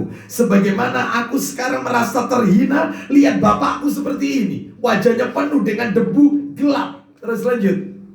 Bahwa engkau tidak akan menghinakan aku pada hari mereka dibangkitkan. Terus. Kehinaan seperti apa yang lebih hina daripada ayahku yang jauh? Teruskan. Kemudian Allah Ta'ala berfirman, hadis qudsi ini berarti. Apa kata Allah Azza wa Jalla? sesungguhnya aku telah mengharamkan surga bagi orang-orang kafir. Aku haramkan surga untuk orang kafir. Lalu apa perintahnya Allah kepada Nabi Ibrahim? Lalu dikatakan, hai Ibrahim, lihatlah ke bawah. Apa yang ada di bawah kedua kakimu? Coba kau lihat di bawah kedua kakimu itu. Lanjut. Maka dia pun melihat dan ternyata ada seekor zik. Zik itu adalah serigala hutan. Zik, serigala hutan. Yang kaki-kakinya atau serigala hutan yang berumulan darah. Kemudian ditangkap kaki-kakinya lalu dilemparkannya ke dalam neraka. Jadi Azar berubah menjadi serigala Bapak Ibu sekalian. Itulah Azar. Makanya jangan kaget Bapak Ibu, di dalam Al-Quran tak tunjukkan akan ada nanti orang dibangkitkan dari kubur, wajahnya jadi kera dan babi. Ada. Allah sebutkan di dalam Al-Quran. Makanya kalau ayahnya Nabi Ibrahim, Azar, itu jadi zik, serigala hutan yang dilemparkan ke neraka, akan ada nanti dibangkitkan dari kubur, wajahnya menjadi kera dan babi. Allah Ta'ala berfirman, yaitu di surat Al-Ma'idah nomor 5, surat nomor 5 ayatnya 60. Allah berfirman, surat nomor 5 Al-Ma'idah ayatnya 60. Al-Ma'idah ayat 60. Allah Ta'ala berfirman, katakanlah, apakah akan aku beritakan kepadamu tentang orang-orang yang lebih buruk pembalasannya dari orang-orang fasik? orang-orang fasik itu di sisi Allah, yaitu orang-orang yang dikutuki dan dimurkai Allah. Di antara mereka ada yang dijadikan kera dan babi. Terus. Dan orang yang menyembah Tauhid. Mereka itu lebih buruk tempatnya dan lebih tersesat dari jalan-jalan yang lurus. Baik, ada yang seperti itu Bapak Ibu sekalian, ya. Bahkan ada yang bangkit dari kubur itu keledai. Kalau keledai ini adalah orang yang suka yaitu mendahului imam. Imam belum takbir dia sudah ganti gerakan berikutnya. Jadi imam belum sujud dia sudah sujud atau menyamai imam, ya. Maka yang benar imam dulu baru kemudian makmum. Maka orang-orang yang mendahului imam atau menyamai, maka ini nanti divonis yaitu ini disebutkan oleh Nabi keledai, berwajah keledai. Waliyadzubillah. Baik Bapak Ibu sekalian rahimani wa rahimakumullah. Jadi ini menunjukkan kepada kita tidak merendahkan derajat Nabi Ibrahim alaihissalam. Terus siapa lagi ini, misalnya orang tua Nabi Muhammad sallallahu alaihi wasallam, yaitu Abdullah dan Aminah, divonis oleh Nabi dalam hadisnya mereka berdua wafat tidak dalam keadaan seorang muslim dan muslimah. Apakah merendahkan kehormatan Rasulullah? Tidak Bapak Ibu sekalian. Beliau adalah orang yang paling mulia di sisi Allah Azza wa Jalla. Oleh karena itu maka ini syubhat yang nomor 2, ya, syubhat yang nomor 2, ya. Betul ya, syubhat nomor 2 itu ya. Syubhat yang nomor 2. Terus kita lanjutkan. Saya tutup aja, saya bacakan syubhat yang terakhir saja ya. Yaitu syubhat yang nomor 3. Syubhat yang nomor 3. Syubhat yang nomor 3 adalah mereka mengatakan orang tua Nabi itu hidup di zaman fatrah. Apa itu? Pot. Oh, jatuh sendiri. Ya, kaget. Yang nomor 3 terakhir, saya sebutkan terakhir ini aja ya. Orang tua Nabi itu hidup di zaman fatrah. Apa zaman fatrah itu Bapak Ibu? Zaman fatrah itu adalah masa sebelum diutus Nabi berikutnya. Nah, jadi mereka mengatakan, kamu ngomong orang tuanya Nabi itu mati kafir, itu hati-hati loh kalau ngomong. Kenapa? Orang tuanya Nabi itu hidup sebelum Rasulullah diutus, sebelum ada Nabi. Berarti itu di zaman fatrah. Orang yang mati di zaman fatrah, yang gak ada Nabi, gak ada Rasul, itu diampuni oleh Allah Azza wa Jalla. Hati-hati kalau ngomong. Kita jawab. Mereka menyampaikan itu karena mereka punya dalil juga, tapi salah memahaminya. Apa itu? Ayo dibuka. Mereka menyampaikan itu pakai dalil surat 17. Surat nomor 17 itu Al-Isra. Ayatnya ayat 15. Surat 17 ayat 15. Tuh. Sebentar. Surat 17 ya.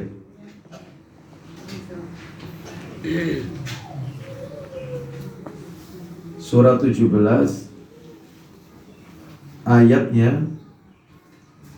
Oh bukan ya, bukan ini. Bukan, sebentar Bapak Ibu sekalian. Yaitu suratnya surat 17 Al-Isra.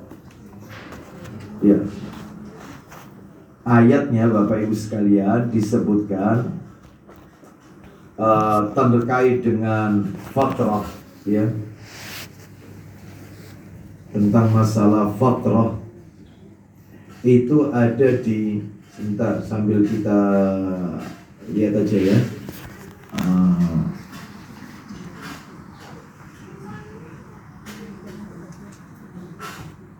Kita lewati aja dulu sebentar. Allah SWT berfirman bahwasanya mereka yang wafat dalam keadaan di masa fatrah maka diampuni oleh Allah SWT. Ya, coba sudah ada yang ketemu nggak kira-kira? Fatrah.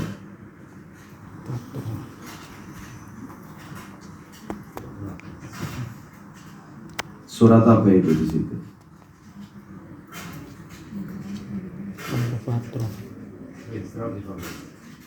Ali 15. Betul ya? Ali 15 ya? Berarti tetap ya?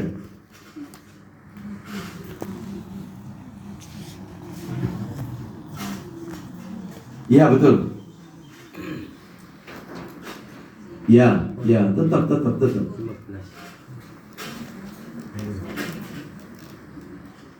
Ya, yang terakhir.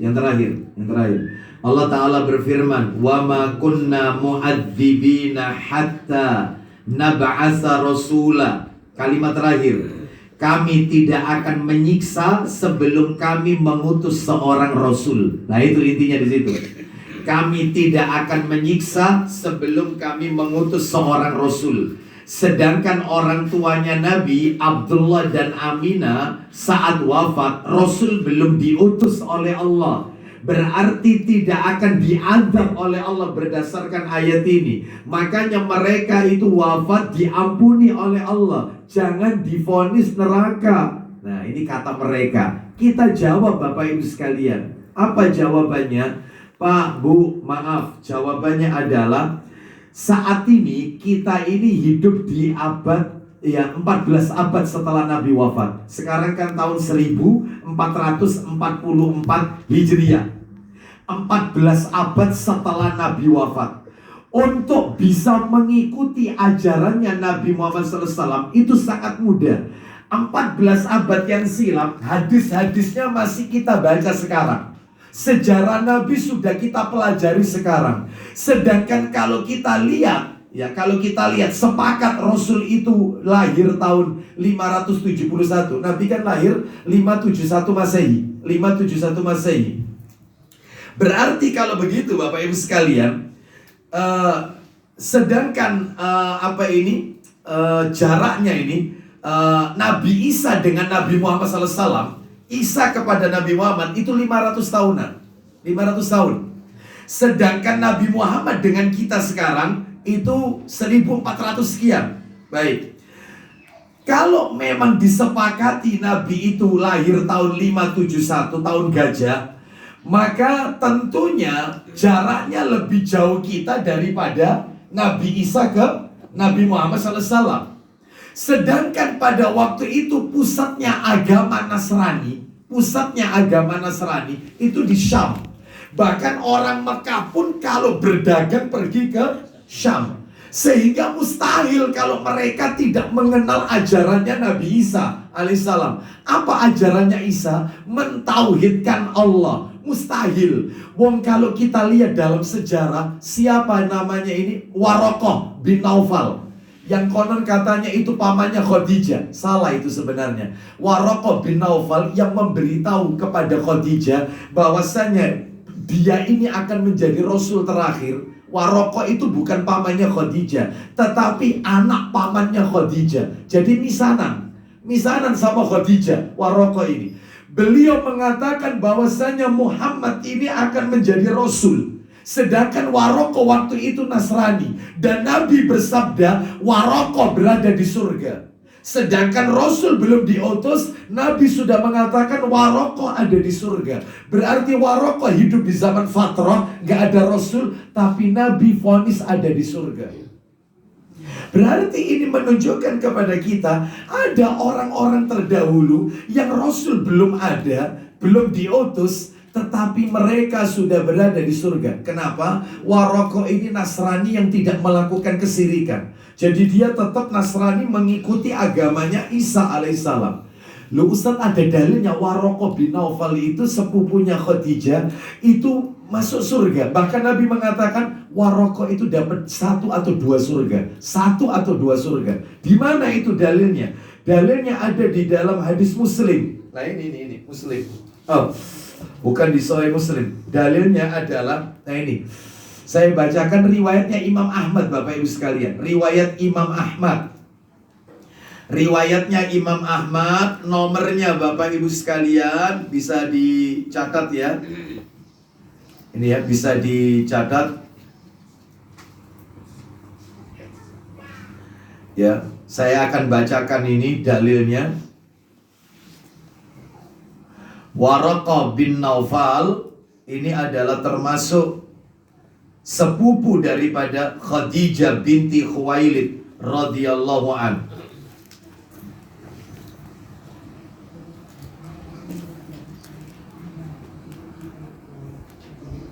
Di mana ini ya, sebentar.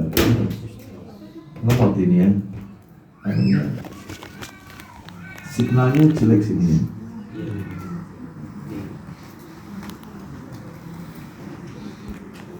Sebentar, sudah saya simpan ini sebenarnya, kok hilang ini ya. Jadi disebutkan Nabi mengabarkan Waraqah bin Naufal itu mendapatkan 1 atau 2 surga. Sedangkan ada Bapak Ibu sekalian di zaman Fatrah Nabi belum diutus, namanya Amr bin Luhai. Amr bin Luhai ini divonis oleh Nabi di dalam neraka. Bahkan Nabi mengatakan yaitu ususnya keluar, yaitu Amr bin Luhai ini. Sedangkan dia ini adanya, hidupnya Rasul belum diutus. Jadi kalau dikatakan bapak ibunya Nabi itu ada di zaman Fatrah, maka kalau kita lihat Waraqah juga ada di zaman Fatrah. Itu, dan Nabi mengatakan Waraqah ada di surga. Kenapa? Karena ngikuti ajarannya Isa, mentauhidkan Allah. Sedangkan Nabi justru mengatakan ayah ibunya di neraka karena tidak mengikuti ajarannya Isa, tetapi yaitu agamanya adalah paganisme, nyembah berhala. Nah, ini sudah ketemu ini ya Bapak Ibu sekalian. Disebutkan yaitu tentang Waraqah bin Naufal itu di dalam hadis riwayat riwayat Imam Ahmad. Nah ini, monggo Pak Agus. Dan Al-Hakim, riwayat Ahmad dan Al-Hakim. Ini di dalam artikel yang ditulis oleh Ustadz Aminur Bait, hafizahullah ta'ala, konsultasi syariah.com. Siapakah Waraqah bin Naufal? Apakah beliau seorang muslim? Nah nanti di situ. Silakan. Ini bagus dibaca. Ya, silakan. Silakan dibaca itu. Tentang status Waraqah bin Naufal, apakah muslim? Maka beliau adalah seorang muslim. Ya, lanjut. Dalil yang kesimpulan ini adalah hadis Nabi SAW Ya. dari Ibu Aisyah radhiyallahu anha. Beliau mengatakan, Langsung artinya. jangan kalian mencela Waraqah, Jangan kalian mencela Waraqah. Nabi yang mengatakan. Kenapa? karena sungguh saya melihat beliau mendapat 1 atau 2 surga. Hadis riwayat Al-Hakim. Disoalkan oleh Imam Dhabi dan Al-Albani. Disoalkan hadisnya. Waraqah hidup di zaman Fatrah. Ya, ada lagi yang hidup di zaman Fatrah divonis neraka. Siapa? Amr bin Luhai. Itu ada di mana? Riwayat Muslim. Kitabnya di sini sudah disiapin sama Pak Agus. Nomornya 2856. Saya carikan aja. 2856. Nomor asli tapi ya. 2856. 2856. Di mana Amr bin Luhai berada di dalam neraka sampai-sampai Nabi mengatakan ususnya itu terurai, ya, karena mendapatkan azab. Nah ini dari Abu Hurairah radhiyallahu an. Nah ini dia berkata 2856. Nah ini dari Ibnu Syaibah yang mendengar Nabi sallallahu alaihi wasallam yaitu bersabda, orang yang pertama kali melakukan sesembahan dan memasukkan patung ke Ka'bah adalah Amr bin Luhai. Ya, dan dia Rasulullah SAW bersabda, aku melihat Amr bin Amir al-Khuzai yaitu Amr bin Luhai menarik isi perutnya di neraka, dan dia adalah orang yang pertama kali mengenalkan hewan saibah, sesajen. Orang yang mengenalkan pertama kali sesajen yaitu adalah Amr bin Luhai. Nah, padahal dia hidupnya di zaman Fatrah. Oleh karena itu, ini menunjukkan kepada kita bahwasannya orang tua Nabi memang dikabarkan ada di neraka, Bapak Ibu sekalian. Ya. Jadi kesimpulannya adalah kita membahas ini adalah karena kita ini beriman kepada Nabi, bukan untuk menjelek-jelekkan. Kita beriman dengan semua berita yang Nabi sampaikan, membenarkan dakwahnya Nabi, sekalipun itu bertentangan dengan perasaan kita, sekalipun bertentangan.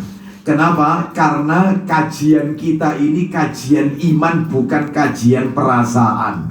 Nah, itu ya. Semua mukmin mencintai Nabi.